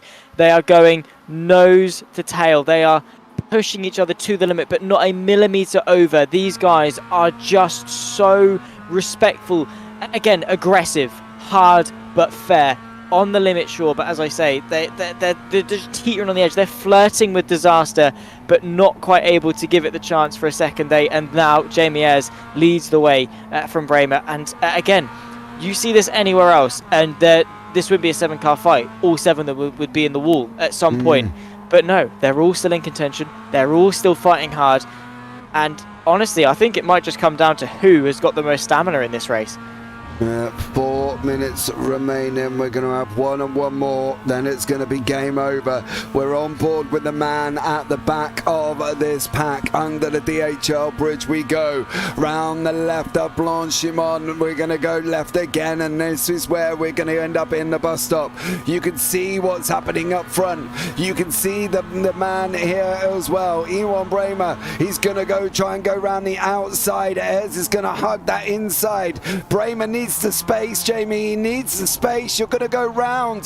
There was contact. Ayres still hanging on. He has literally got 1 fingertip on the win. We've got 1 and 1 more, and we've still got all of these cars in front of Pete Newman fighting it out. I'm going to stay on board with Pete. I want to see the run down through El Rouge and Radion. He goes down through La Source. He gets a better run out. Kellerman's alongside currently Miles Owens. That's going to settle into a single line queue. They're not going to be crazy and take it too wide, as Griffiths and Alan Toom found out up through El Rouge and Radion. Here we go. Now watch this from Newman. He's going to pick off at least 1, maybe even 2 places, but you can see them all here as well. They're all spreading out across the track. Jamie Ayres on that inside. Bramer's trying to push in. Sylvester's coming. This is it. John Sylvester. Hepburne's in the middle as well. They're They're going to be free wide into Lacombe. There's contact with Bramer and Ayres. Sylvester sweeps round. Pete Newman trying to take the inside line for round Lacombe. He goes over Charles Kellerman. The front two are still fighting it out here, Zach. What is going on in this race with one more lap remaining? Well, yeah, they've got a long way left to go, in all fairness. We say one lap, but, you know, they're only approaching halfway through this one, so they've still got a lap and a half left of this race, which is, 10.5 kilometers worth of racing. Such a long time, and still a very long, hard-fought battle down the hill towards P1. 3 wide on that run into one of the quickest corners on the circuit. Oh, wow. Miles Owens on the inside of Hereford. Look for Pete Newman to try to get the up and under. Charles Kellerman as well, looking to capitalise. 4 cars, nose to tail, and allowing the top 3 to break away ever so slightly. They've got to get their act together if they want any chance going on to that final lap. But Miles Owens able to stay in 4th, but he's gone way too wide, and he's off the track, and he's cut himself across path. That's a slowdown. Chances over. Yeah, that's a slowdown for him. Ewan Bramer's lost. He's opened up, 1 second over Steve Hefford and Pete Newman. Newman's got to come at it now once more, but it is Sylvester with Ayres down Blanchimont. We go here as well for the penultimate time. They've got one more time of running this. You can see here with Ewan Bramer, the gap is opening up behind him. You can see it is going the wrong way. It needs to be coming down for Hefford, and it's just going up and up and up. 1.67 is gone up from 1.4. You can see now Bramer is looking. He's dummy Jamie Ayres. He's late on the brakes. Too late. Contact. Ayres saves it. Bramer saves it as well. That's going to bring in Steve Hefford. Steve Hefford looks like he got a little bit squirrely coming out of La Source as well. And this is it. The final run. Can this man out in front hang on here, Zach? Oh, that is the age-old question. Into La Source for the final time. Sylvester with a 9/10 lead. I would imagine that's going to be at least halved by the time we get to the braking zone of Les Combes, unless Ewan Bramer has anything that he wants to say about it. The lap times have been incredibly close, and the racing even closer. Up the hill, Eau Rouge at the bottom, through the right and up over the left-handed crest at Radion. Yes, that's Radion actually. And now into the Kemmel Kink for the final time. Again, it's just been such a hard-fought battle, and look at that. Sylvester's huge lead, the huge margin he had, the huge grasp on the trophy he had, is now going to be absolutely diddly squat by the time they get to the chicane. Looking to the inside as Ayres tries to brake late, and Bramer trying to do the same. He's on the outside. Sylvester keeps the lead. Ayres is able to thwart the attack for now. Yeah, Newman's now up into 4th. Sylvester's still there over Jamie Ayres. He's still got that front run. Ayres is going to try and look round the outside, coming down the hill into Ravage. Downhill off Camber braking zone. Ayres going to try and run around the outside. He needs that inside line into No Name for Jamie Ayres. Bramer's in there as well. Ayres is going to take this. He's going to have the inside line. He's going to open up the steering a little bit. He forces Sylvester over the curb. Now we're back to it. This is it. Newman's back into the fight. He's now draft effective. He is now picking it up. He's being brought into the back of the pack. Newman, Bramer, Sylvester, Ayres for the run down Blanchimont for the win in this race. Who's going to take it here in race 2? Here we go with Ayres and Sylvester. Zach Newman's having a go as well. He's trying to come through. Zach, he's sweeping around the inside. What a stellar job from Pete Newman. He's been driving such a phenomenal race, and now still the battle rages on into the final sector for the final time here in race 2. So much still left to be decided, and this is the ending that we didn't get in race 1. My leg is bouncing, I'm shaking. John Sylvester alongside Jamie Ayres now for the final run, the final flat out section of the circuit. That run towards Blanchimont, the late braking into the bus stop chicane, side by side as well as Bramer and Newman try and settle who's going to take the third step on the podium, or is it going to be someone else? Could we still yet to see more surprises along the way? The outside line for John Sylvester through Blanchimont. They've got one more braking zone left to go. They're too wide, too deep, as Hefford just tries to find a gap to find himself through. Yeah, here we go. Too wide. Jamie Ayres on the left. Sylvester. Ayres needs the inside line. Sylvester's going to try and close him off. Bramer's been contacted with Newman. It's a run down to the line. It is Ayres out in front with Sylvester. It's going to be Ayres, Sylvester and Newman and Hefford over the line in the space of literally 4 tenths of each other. The front 5 finish. Bramer does come over to the line there as well. Darrell Wright in the AMS. We've completely forgotten what's been going on in the rest of the field here, Zach. But there has been some epic scraps. Craig Jones now trying to force his way past Mick Barry as they're going to come down to the line as well. Jones is looking up the inside of Barry. Is Barry going to get this? I think it is going to be Mick Barry over Jones.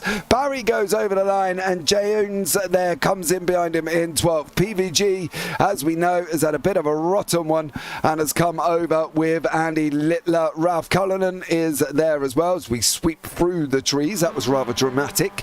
And then Callum McPherson, who is around Kurt Porphyre, the double right-hander there as well. So we've just got to wait for him to come over the line. And you can see the gap, 5 thousandths of a second, 4 tenths between first and 5th place. Oh, when you put it like that, like, I mean, to be fair, there's no, you don't need to justify it. You could see visually how close that race was. There's no, oh yeah, the top 5 were separated by half a second. That shows you how good of a race it was. You're like, yeah, it does, but you don't need to know that to know how good of a race it was. You can just look at how close, how respectful, and how long that battle was. It was race long. There was no incidents, no crashes, no people spearing off. And that speaks volumes about the quality of driving. Callum McPherson will come across the line, the final driver to take the checkered flag here for race number 2. And again, only halfway done. We've still got 2 to go. Jamie Ayres out in front, with Sylvester in second, and Newman in third. Steve Hefford in fourth. Charles Kellerman in fifth. You can see half a second. That's half a blink of an eye there as well. Miles Owen sixth. Darren McLean seventh. Darrell Wright eighth. Dale Bennison ninth. Mick Barry 10th. Craig Jones didn't clear Barry at the end and comes over the line in 11th. PVG in 12th. Andy Littler 13th. Ewan Bramer 14th. Ralph and Callum McPherson, Sir Alan Toon and Tom Griffiths. Right, guys, we are going to take a short break. We're going to change over sessions now as well into the next one. So, as always, we'll catch you right back after this break.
Okay, guys, we are back here once more for the UkSimracers round 12, race 3.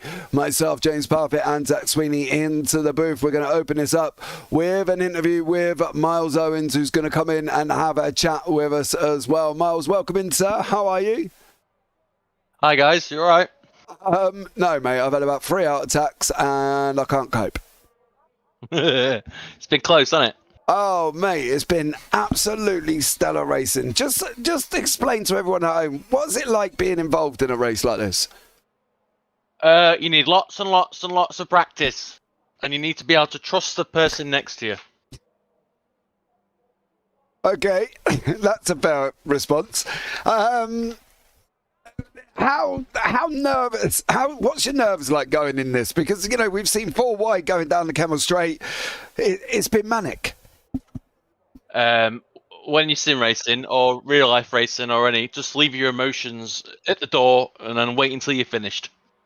Just try and be, no emotions at all. Yeah, that's what I'm trying to say. Right, okay. What's the plans for race 3 and 4 then? Race 3, complete round and reverse, top 11 for race 4. Oh, a bit more of the same, please. I made a bit of a boo-boo on the second to last lap on the last race. I had one of them daddy long leg things hit in the back of my head, and I missed my braking zone. Oh dear. Did you manage to get rid of the daddy long legs? Oh, it's gone now. All right, okay. It's gone. All 6 right. foot under. So where do you think you're going to be for race 3 on the grid then? Because it is completely random. I don't know. It's random, isn't it? Hopefully near the top. Okay, mate. Well, yeah, we will find out. We'll pop you back in the SOP. Good luck for race 3 and 4, mate. And maybe we'll catch you at the end. Thank you very much. Take care. Yeah, see you at the end. Try, guys. Thank you. Bye. There you go. That was Miles Owens there, Zach, as well. And I think we can safely say it's been an epic 3 races so far. Who are you going for in race 3 then? Random reverse. Pick one.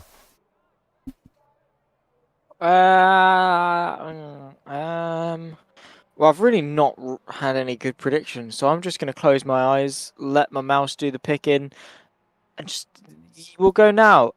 It's landed on Steve Hefford. Okay, not a bad shout, mate. Not a bad shout at all. It's my magic mouse. I've had Jamie Ayres and Pete Newman.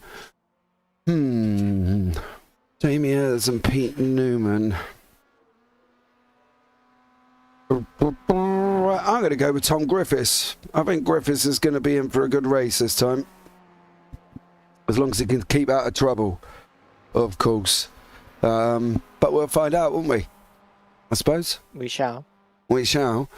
And I think you can safely admit, guys, if you are at home and you've been watching this racing all the way through, you have seen some unbelievable racing here from Spa. We have seen some incredible 4 wide going up through the Camel Straight. We've seen 3 wide. We've seen Pete Newman come from the back to 3rd place. He come from 11th to 3rd. We have seen it all. We've seen Darrell Wright take another and win, and it has just been absolutely crazy. But here is the grid for race 3.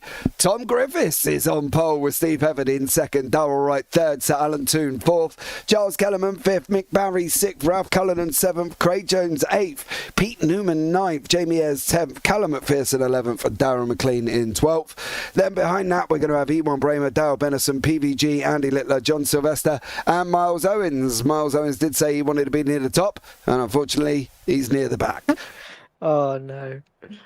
That is the most poetic thing I've ever seen. But, yeah. Well, let's see what he can do on his way up. Yeah, here to go. Lights are on. 3 lights, 4 lights, 5 lights. We're underway. Griffiths got a start of his life. He got the beginning run down into La Source. Steve Hefford on the left-hand side. Then we've got Alan Toon, Charles Kellerman and Darrell Wright all mixing it up here as well. As they go round La Source for the first time, you can see a wide runner from Alan Toon. Now Toon, he's battling with Barry's. Barry's gone across the nose of platoon here. Barry, unfortunately, is off the side of the circuit. Tom Griffiths, Steve Hefford still fighting out as they're coming for the first time out through El Rouge and Radion. Griffiths holding on with Hefford. Darrell Wright in the mix here as well. He's not too far back. He can make the most of the draft if he can get it this time around. Here we go. Griffiths and Hefford side by side. Apart from Barry and 2 net, everybody away cleanly, Zach. Yeah, good start so far, apart from a couple of people.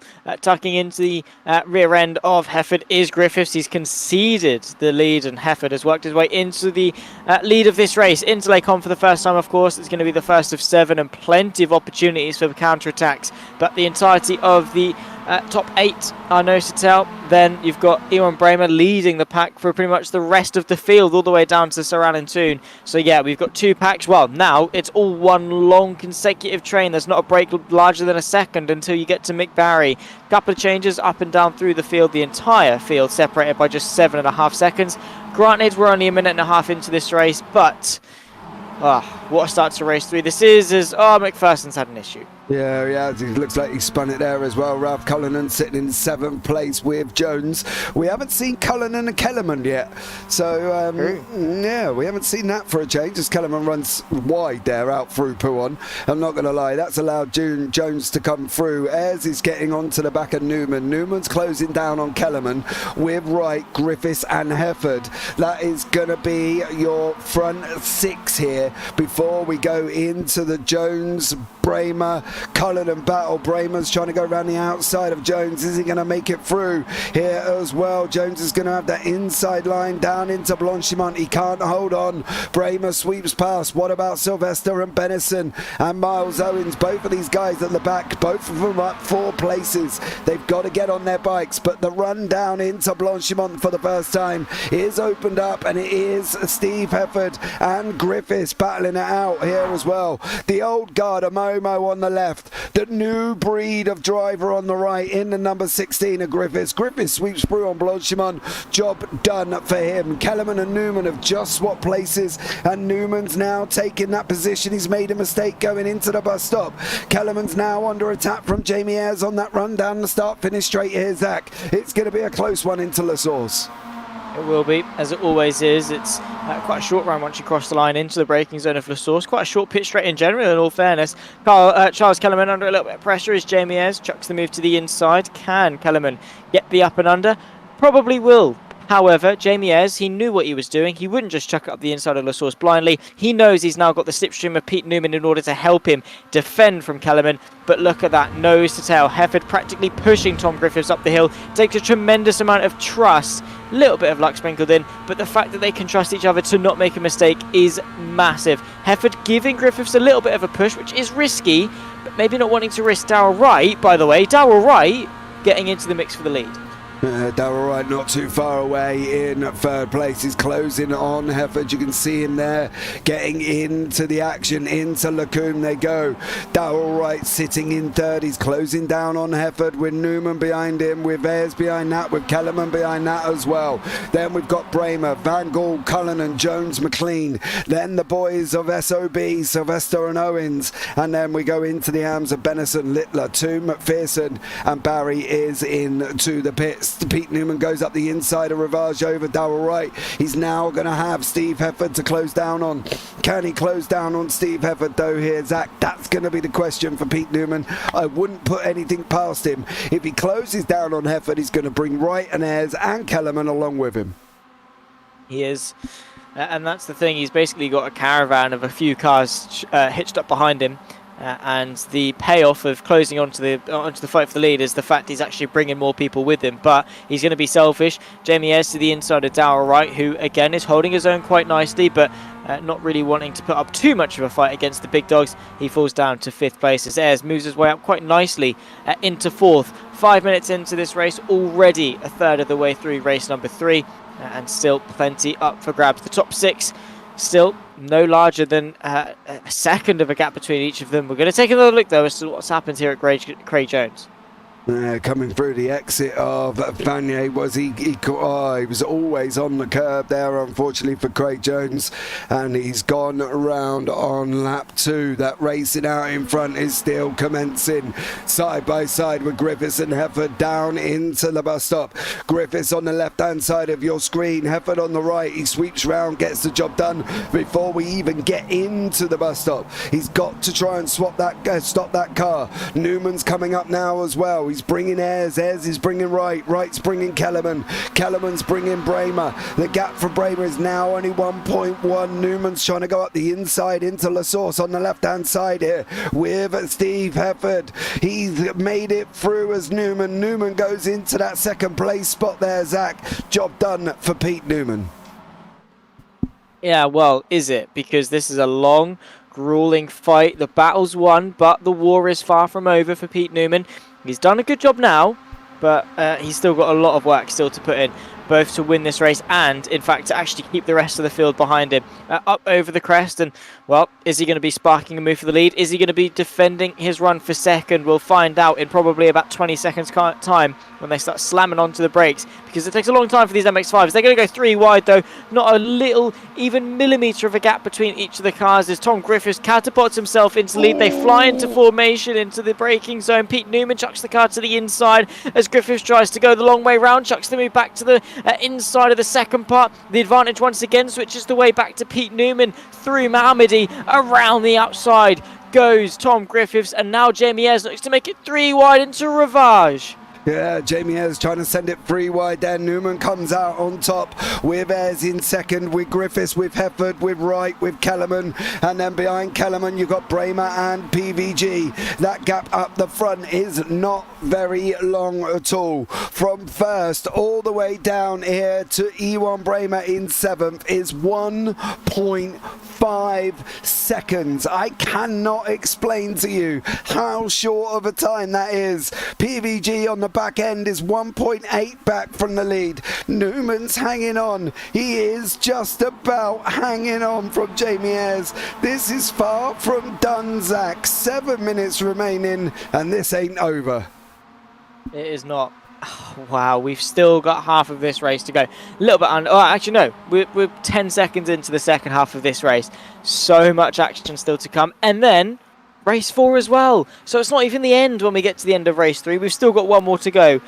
That is insane. We are all aboard the Newman Express. And, well, the conductor of this train is changing pretty much every corner of every lap, because they are just... This is the level that we're raising ourselves to. Jamie Ayres tries to swap for the lead once again. Outside line through Blanchimont. Not even surprised that he's going for it based on the quality of driving that we've seen. Close to contact, of course, as you'd expect. But Pete Newman tries to hang the move to the outside. Tom Griffiths as well looking to go to the inside. They fly in formation once again. 2 wide, 2 deep. Noah's Ark style. Pete Newman trying to hang on to the lead as Jamie Ayres fights so hard in order to dethrone him. Yeah, he's trying to have that inside line for La Source. Is Jamie Ayres on the left-hand side, number 46. Pete Newman in the 118. Pure Sims battling away. Here they come now up to La Source. Jamie Ayres is going to take this lead, but don't count out that other 4 cars behind him. Kellerman and PVG have just swapped. It is 2 wide all the way through. Can the Irishman get on the back here? Can Ralph Cullinan get himself involved? Can he jump on? What's Kellerman going to do? Surely he's not going to run with PVG. He isn't 2 wide. Back up front, Jamie Ayres and Pete Newman with Tom Griffiths and Steve Hefford. This is where it's all going to end up bunching up now as well. Watch Griffiths with his massive amount of overspeed. Here he goes. He's closing. Here we go for 3 wide action once more. Tom Griffiths is going to sweep round the outside coming into Lacombe. He's going to have the inside line. He takes the nose off Newman. You can see everybody else behind here, Zach. They're all fighting. They're all using the draft. They all want to stay on the lead, and it's so difficult to keep the lead going down through Kemmel. There's just nowhere for anyone to go. Yeah, it's... If you want to keep a position in this race, right, ask for something more realistic. Like a dragon, right? That is just not going to happen. You are not going to be keeping the lead for any longer than half a lap, right? Because this is not going to happen, right? Unless you're superhuman, as turning themselves from race driver to ballet is Darrell Wright tumbling down the order. Yeah, was this on his own? That's going to be more the question here for Darrell Wright, but he just went plummeting round. You can see the free wide, and here comes Darrell Wright now. It doesn't happen into Lacombe. It goes down into, I believe it's coming out of No Name for Darrell Wright. We're a bit of a far way back, unfortunately, partly due to the fact that wasn't actually registering as an incident here. Was this under the hands of Pete Van Gaal? That's going to be the question once more. And Darrell Wright, he seems a little bit more slidey coming through Rivage, down through No Name, and unfortunately for Darrell Wright, it goes wrong very, very shortly here as well. Oh, it was Pete Van Gaal. PVG giving Darrell Wright a push, but here we go once more into Blanchimont with Newman, Griffiths and Ayres. Heading our way towards the penultimate lap of race 3. We say penultimate lap as if we're close to the end. We are still far from it. Inside line for Newman as Griffiths launches the attack, but again, it's thwarted as Pete Newman holds the inside. Look at that though, the fight for 4th, Hefford and Bramer. As PVG says, cheers boys, thank you very much. I'm going to get myself in on this action as well. Finds himself side by side. It's white and black versus white and red as they battle their way towards turn number 1, and well, again the battle itself fizzles out, however only for the time being, because once again we start the clock and we ascend the battle 2 kilometers uphill towards the apex of the first part of Lacombe. And again, what's in it this time? Is Pete Newman going to hang on to the lead by the time we get there, or is Charles Kellerman going to be leader by the time we get to the braking zone? Because those are 2 very real possibilities. Yeah, nobody's going to really know. The gap's closed up already. You can see it come down to 2,000th of a second. Griffiths is now alongside. He's being pushed along from Jamie Ayres. Jamie Ayres is trying to get past. You can see in the background, Hefford side by side with Bramer. Newman slots in and says, thank you very much. I will take 3rd place while you guys fight it out. Bramer's on the inside for Hefford coming into Lacombe. Hefford's going to try and open a door. He needs that space. Through Lacombe they go. Come through Marmody now. Bramer makes it through. PVG sitting in 6th place with Kellerman in 7th. Cullinan is now catching up. He's in 9th at the back. There he is, the Irishman with the green roll bars for the Results Clothing iRacing team. Tom Griffiths still out in front. How long for is the question here, Zach? Do we think it's going to be for the rest of the race? What do we reckon? Yeah. What kind of a question is that? Of course it's going to be for the rest of the race. These guys are mental. And I don't know what each of these guys have had for breakfast, but again, like I always say, give me some. Maybe it'll spark some inner racing driver in me so that I can come and compete for top prizes. Jamie Ayres chucks the move to the inside late on the brakes as Pete Newman trying to thread the needle through the Piff Paff chicane. He's actually managed to sweep his way around the outside, using the momentum, using the agility of the MX5 and what limited grip it sometimes does have. Pete Newman up in a 2nd place. We're about to start the final lap of this race. I say about to, we're still a long way away from it, still about 30 seconds from starting the final lap, but we'll head our way onto the final 7.004 kilometers of race number 3, and well, at some point along the way we'll decide the winner. Yeah, just not sure when. If it could be running down into Blanchimont, I don't know. It could be into the bus stop. We're not going to know until the final lap, and this is going to be the final lap. You can see them jostling behind. Tom Griffiths just all over the track. Jamie Ayres has got in deep again. That's going to allow Griffiths to run around the outside. The 2 Momo boys have got to get onto the back of Pure Sims. Pete Newman, they've got to fling the anchor out the window. They've got to bring him in here. This gap will close before they even get up to the top part of El Rouge. You can see on the inside, 3 wide into La Source. The Flying Dutchman, even Bramer takes a piece of it. But unfortunately, that's slowed the rest of them down. They're now 1.0 seconds back away from Newman. Newman's out in front. Griffiths and Bramer side by side up through El Rouge and Radier. Oh, nah! Slow down. Oh, no, huge. Oh, that's hurtful. That's hard. Bramer and Ayres. Griffiths is going to have a mighty slowdown there. Look at Ralph Cullinan. 9th into 2nd is the Irishman. Go on, Ralph Abbottson, as he comes through into second place. Completely unbiased, guys. I appreciate that.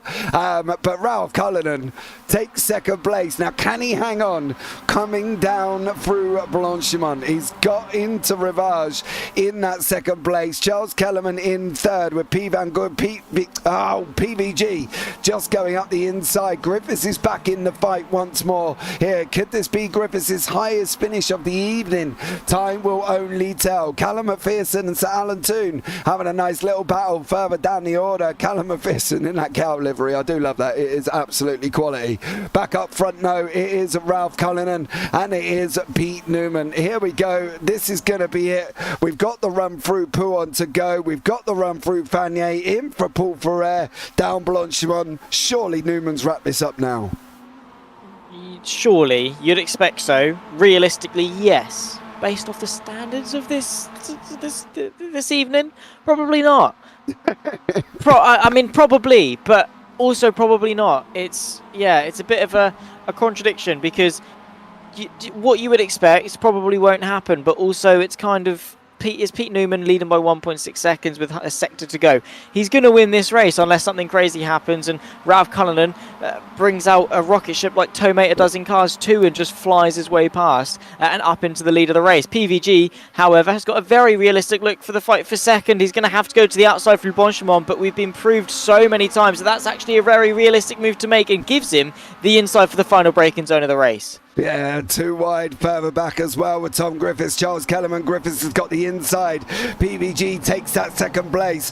Kellerman goes in too hot. He's going to try. He's turned Griffiths back. Oh, it's gone round. Newman's going to come over the line and take the victory. Cullinan's going to get his first podium, if I'm not mistaken, of the season. The Irishman has taken second place. Steve Efford holding on to third.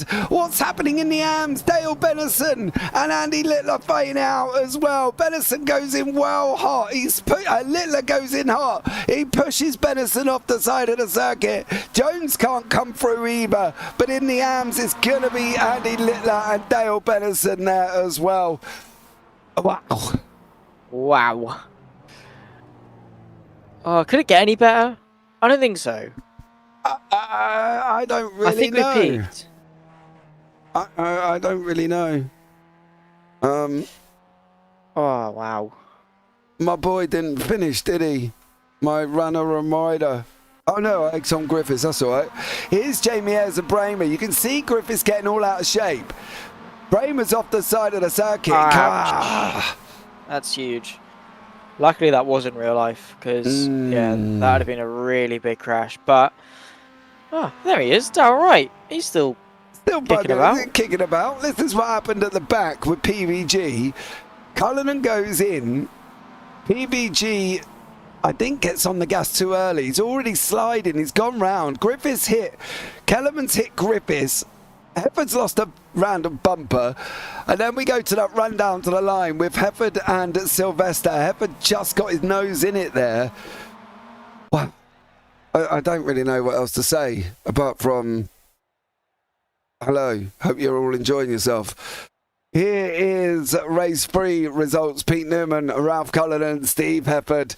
Here's your 1, 2, 3 in the pros. John Sylvester, Miles Owens, Charles Kellerman, Pete Van Gould, Tom Griffiths, Darren McLean. And then we've got Littler there in the AM, taking the AM win over Benison here as well. And Jones taking a third place there. So a stellar job from all of them. Callum McPherson, Sir Alan Toon, Ewan Bramer, Jamie Ayres, Darryl Wright, and then Mick Barry. But for now, let's have a chat with the man that's been involved with every single battle here this evening. Third place in race 3. Steve Hefford is in the booth, everyone. Stand up, take a bow. He's here. Steve, welcome in, buddy. How are you? Oh, man. That's been I've got a bit of a sweat on. Mate, I'm ringing in a beer in the booth. Like I can't keep up. Between me and Zach here, it's been absolutely mental. Come on, you've got to be loving this. yeah, this is epic. To be fair, I mean, I know there's been a couple of incidents, but man, it's just non-stop, just epic racing, you know. Oh, mate, it's been unbelievable. Jamie Ayres unlucky on that last lap, but if you're going to go too wide up through Eau Rouge and Radion, something's going to happen, right? Yeah, I'm just watching it by now. I could have lifted more as well, but then you just don't want to because you're just dead, aren't you? You're just dead for the whole straight. Yep. Everyone just comes streaming past, but they did as it happened anyway. I never thought I'd get back, but yeah, it's just been an epic night, really. It's just been just non-stop action, really. Yeah, and 4 wide into going down the Camel Straight. Yeah, Crazy. Yeah, epic. That's why we're all here, isn't it?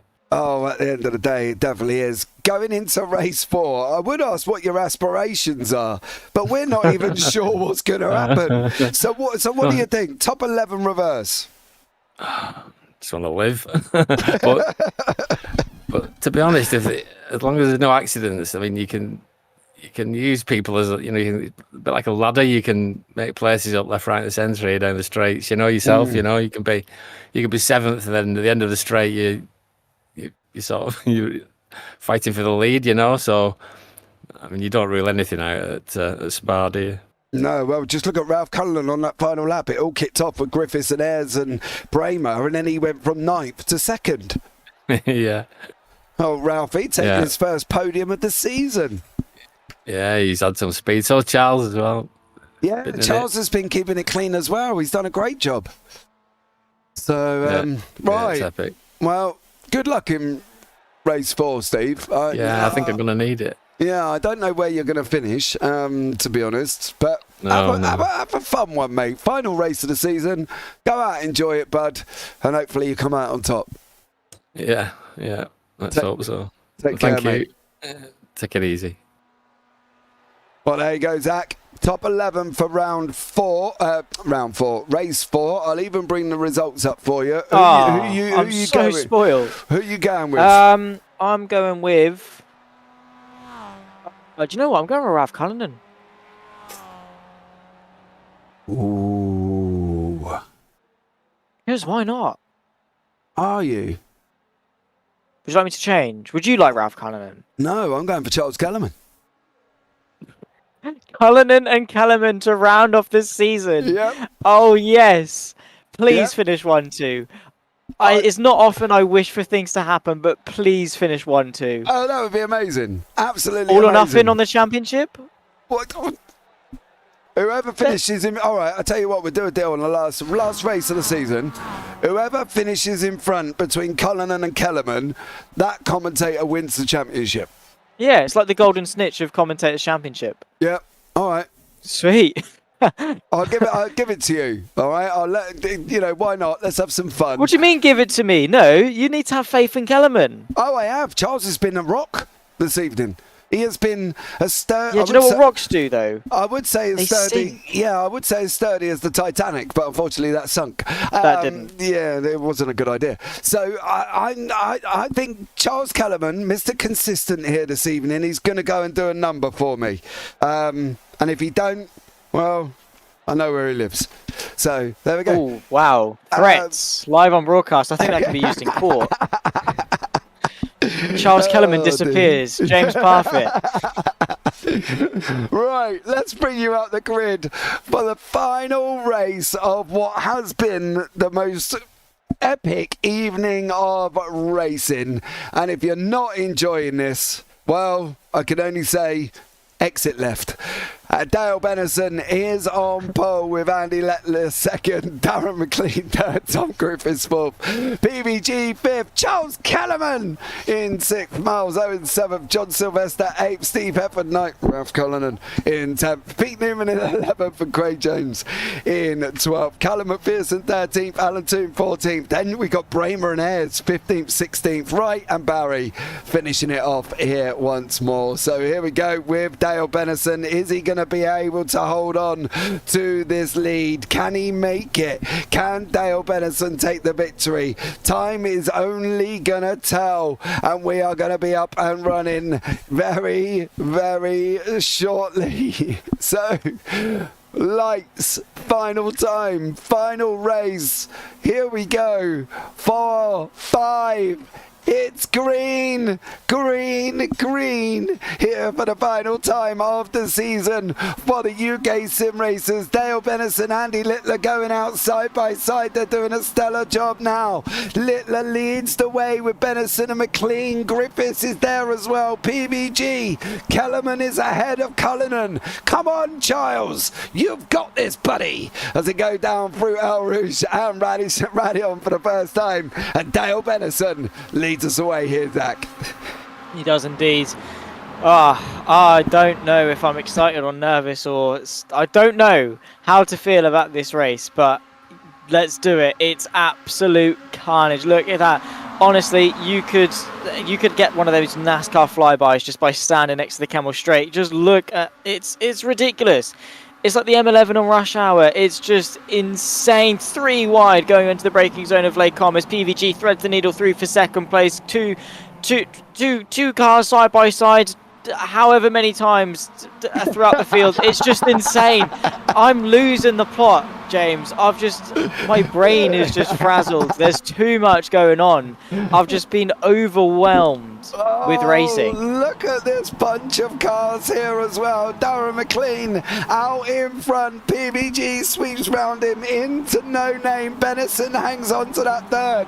Then it's Griffiths. Then it's Littler. Then we got Hefford, Owens, Kellerman, Bramer, Sylvester, Newman, Cullinan, Ayres, Barry. They're all involved here as well. And Steve Hefford goes past Charles Kellerman, and Miles Owens sweeps round the outside there once more. Charles Kellerman hanging on for 7th place. Who's going to take it? PVG is breaking away at the front. He's opened up a 1.2 second gap. Surely we're not going to see our first negative ending to the season with PVG. There's been contact in the middle. Look at this.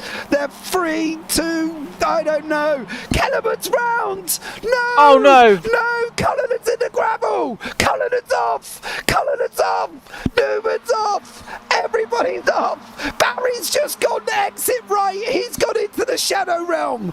Barry has taken up a part in Stranger Things, and unfortunately he's gone to the upside down.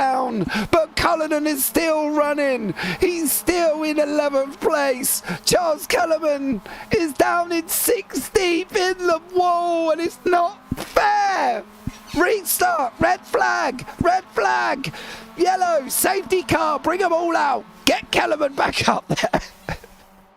James, we need to start having like commentators cams, because my face when that happens, I couldn't even see it, but I knew full well what I looked like, and it just would have been premium content for JP Broadcasting. Like, I was flabbergasted. There's not even a word. That I just, my hands went up and I just watched, and I couldn't even do. It's like one of those moments where you know how awful it is, but you can't turn away.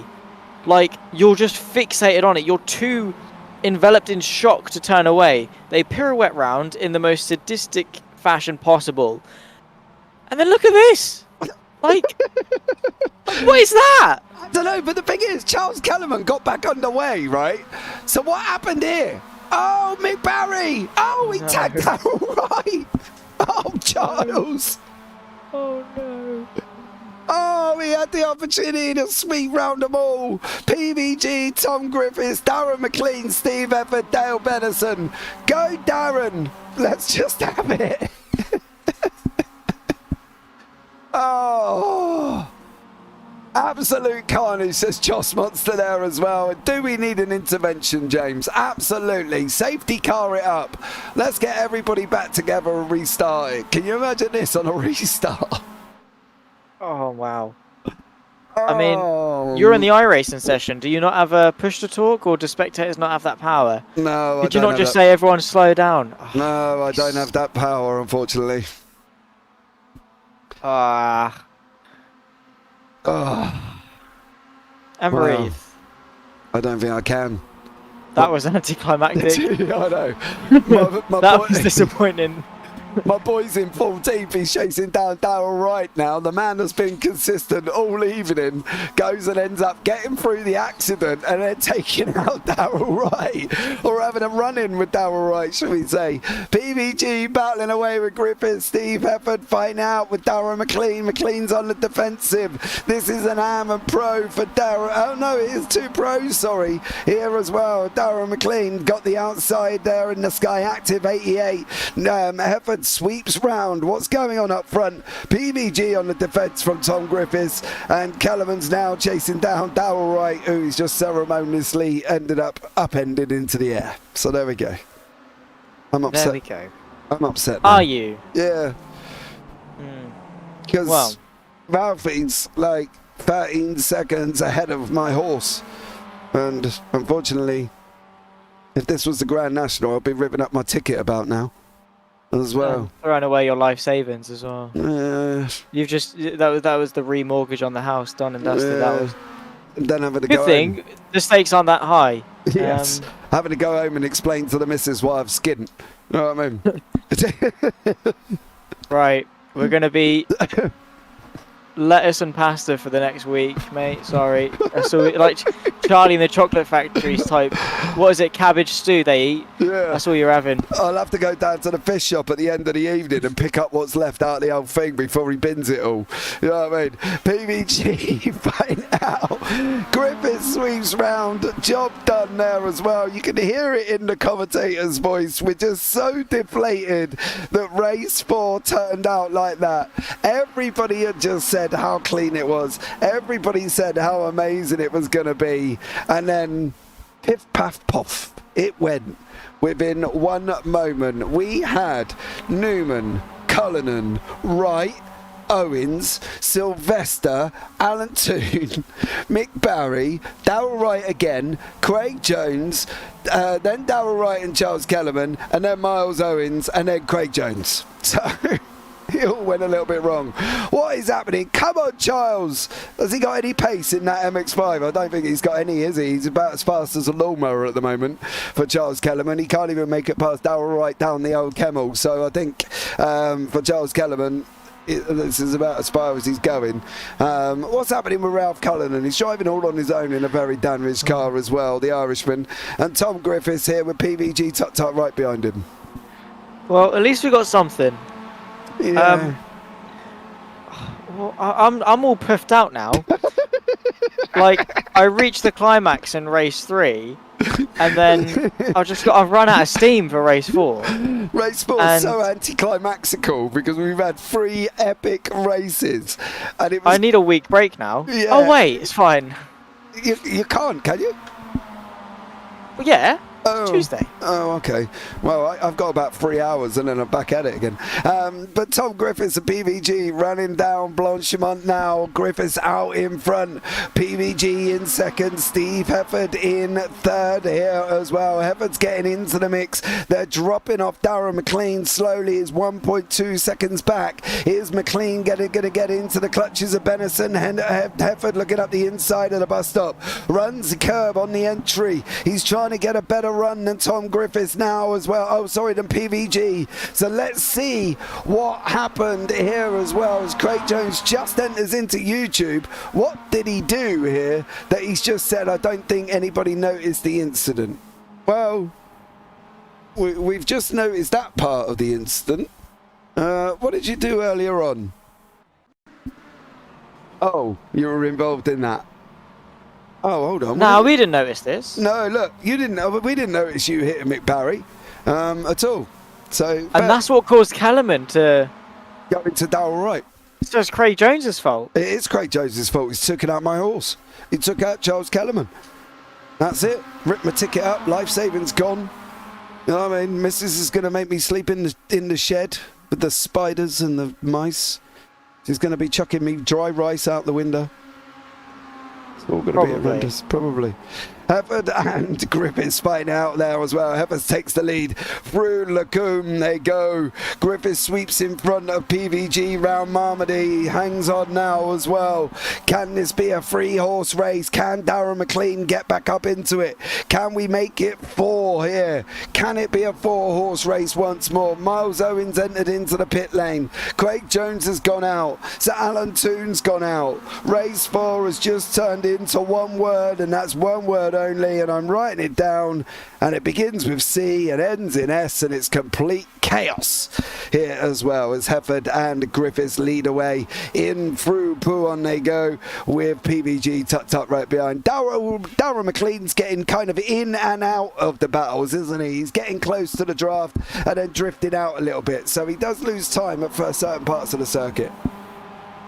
Yeah, which is natural. Again, a lot of people are gaining so much time on the straights, and that's to compensate for the fact that they're a little bit slower through the twisty bits, which there is a lot of here at Spa. A lot of it is a driver's circuit.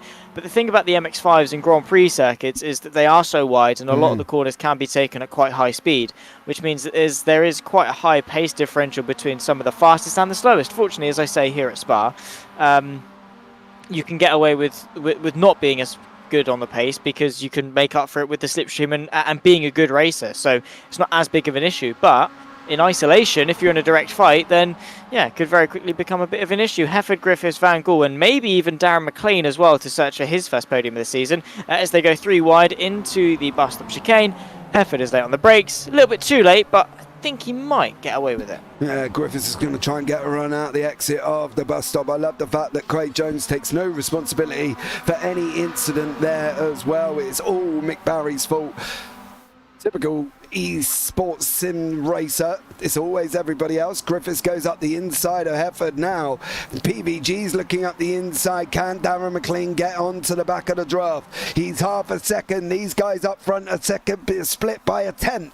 1/10. That is the gap from Griffiths, Hefford, Van Gaal. He said he wasn't going to take it too wide. He did almost there for Steve Hefford and manages to hang on, but here comes Darren McLean in that 88. So unbelievably there for Darren McLean. He's going to try and take this lead, Zach, but once more we go again. Yeah, we go once more. And thankfully, race 4 has rejuvenated itself. It's revived itself. It's redeemed itself. PVG just about got a nose ahead. Tom Griffiths all the way to the right-hand side, and Hefford sandwiched in the middle. Outside line for PVG. He's the bravest one on the brakes. Hefford giving Griffiths the space as McLean looking to find his way onto the podium. The Scotsman, he's thinking about it. I know he wants it. Definitely here as well. Darren McLean trying to get himself involved. Charles Kellerman cannot clear Darrell Wright down the straight, right? Which is really worrying that Kellerman's just got no pace. Watch, even now, Darrell Wright's on the right-hand side just pulling away. Kellerman's got nothing. Nothing at all. Leader's doing 2:48, Kellerman doing a 2:51. He can't even get past him. This is about as far as he's going to go for Charles Kellerman, unfortunately. Steve Hefford, however, has got Tom Griffiths tucked up right behind him. So there we go. What's going to happen with Griffiths and Hefford now as well? Is PVG going to take his second win of the evening? Is he going to take the first? Is he going to take the fourth? Well, let's see what happens here as well, as we're going to be coming round starting the final lap very, very shortly. Yeah. Final lap of the season. Already. It's been 3 months. Like, it's disgusting. Like, not only does it feel like forever ago, it feels like yesterday. And I don't know how I feel about that. But we get a week break and then we do it all over again to basically round off the year, essentially. Which, again, I don't know how I feel about that, because this has just been a regular part of my year, and it's been basically since March, and we're already towards the tail end of it. By the time we finish the final bit of the season, it'll be, going into December, which is, again, not very nice as to where 2023 has gone. But no complaints from me to have most of my year occupied by some good old UkSimracers MX5, especially when the standard is this high. They've got to deliver for Season 3. Like, they can't not. Yeah, they will deliver. They delivered every single race throughout this season, right? And if you do want to get yourselves involved, links down in the description below. Go and get on through the website and come and get involved in this. You will be absolutely amazed how incredible this racing has been. It has been amazing. Ewan Bramer's just passed Callum McPherson on that run down into La Source. Kellerman, well, we know he hasn't got the pace to get past Darrell Wright, so these two still scrapping away. But this is it. Final time. El Rouge Radion, Zach. Yeah, this is the all-important one. To be fair, not really, because if you get in front at this point in the lap, they're going to come right back at you into the bus stop chicane. Arguably, maybe that's a little bit easier to defend from. Steve Hefford, outside line. PVG trying his best in order to hang on to the lead. Griffiths and McLean fighting over third place. And for Jamie Ayres as well, anything spicy happens, he could well pull a Ralph Cullinan into Lacombe for the final time. PVG holds the lead. But for how much longer? Here we go now. This is it. Final run through. Down the hill we go into Rivage. Down the hill, braking zone. Griffiths is looking up the inside of Hefford. He's going to send it in late. Jamie Ayres is trying to get onto the back of the party. Once he latches onto McLean, he's going to be pulled up very, very quickly. Can Jamie Ayres, with half a lap of this race, get himself involved in this 1-2-3 battle? PVG, Steve Hefford, Griffiths, Momo. Oh God, Momo, new guard Momo. Who's going to take it? We're going to find out in literally 2 sectors time of this 7K circuit here in the hills of Belgium. Who's going to have this? Who's going to take this win? Zach, who's your money on? Well, it was on Ralph Cullinan, but that ship has sailed.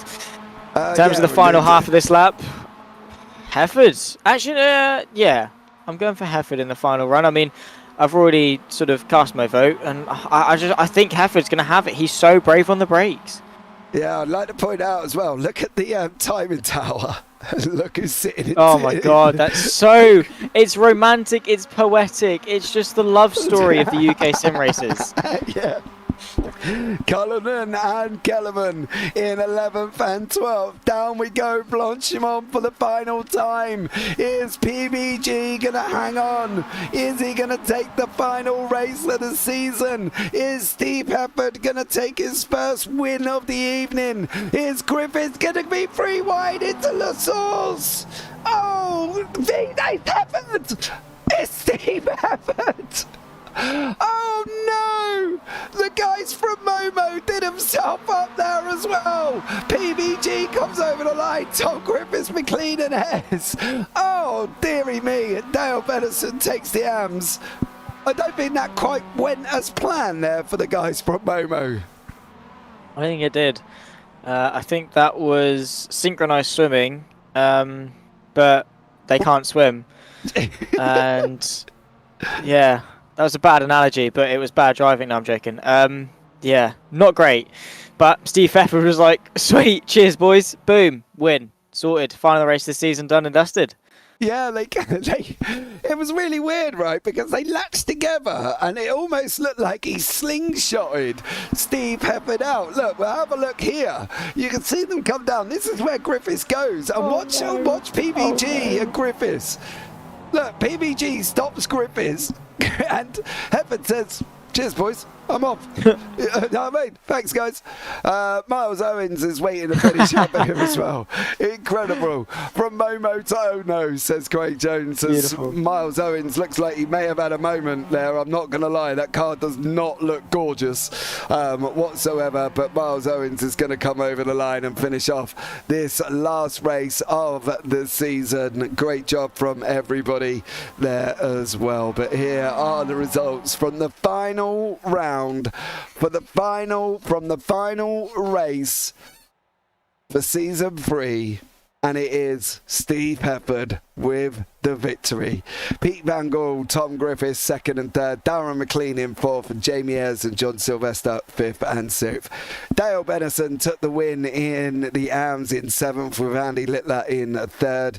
Ewan Bramer in 9th. Callum McPherson rounds out the podium. First podium from McPherson, I believe, this season as well. Ralph Cullinan, who also got his first podium on the final round of the season, in 11th, with Darrell Wright, the AM champion, in 12th. Charles Miles Kellerman 13th, Sir Alan Toon 14th, Miles Owens 15th, Craig Jones down in 16th after doing more pirouettes than a ballerina. Pete Newman, of course, involved in that incident right at the beginning, and Mick Barry, who was also involved in that one as well. I don't really know what to say. You know what I mean? I'm a bit lost. This racing here this evening was just unbelievable. It was Impeccable. Incredible, respectful, and bar race 4, very, very clean. And then we have race 4, which kicks off, and it all gets a little bit anticlimactic because of the racing we've had. It was still good racing, and these guys have just delivered this season. They have. This very quickly turned into one of my very most favourite racing series that I commentate on, and that continues.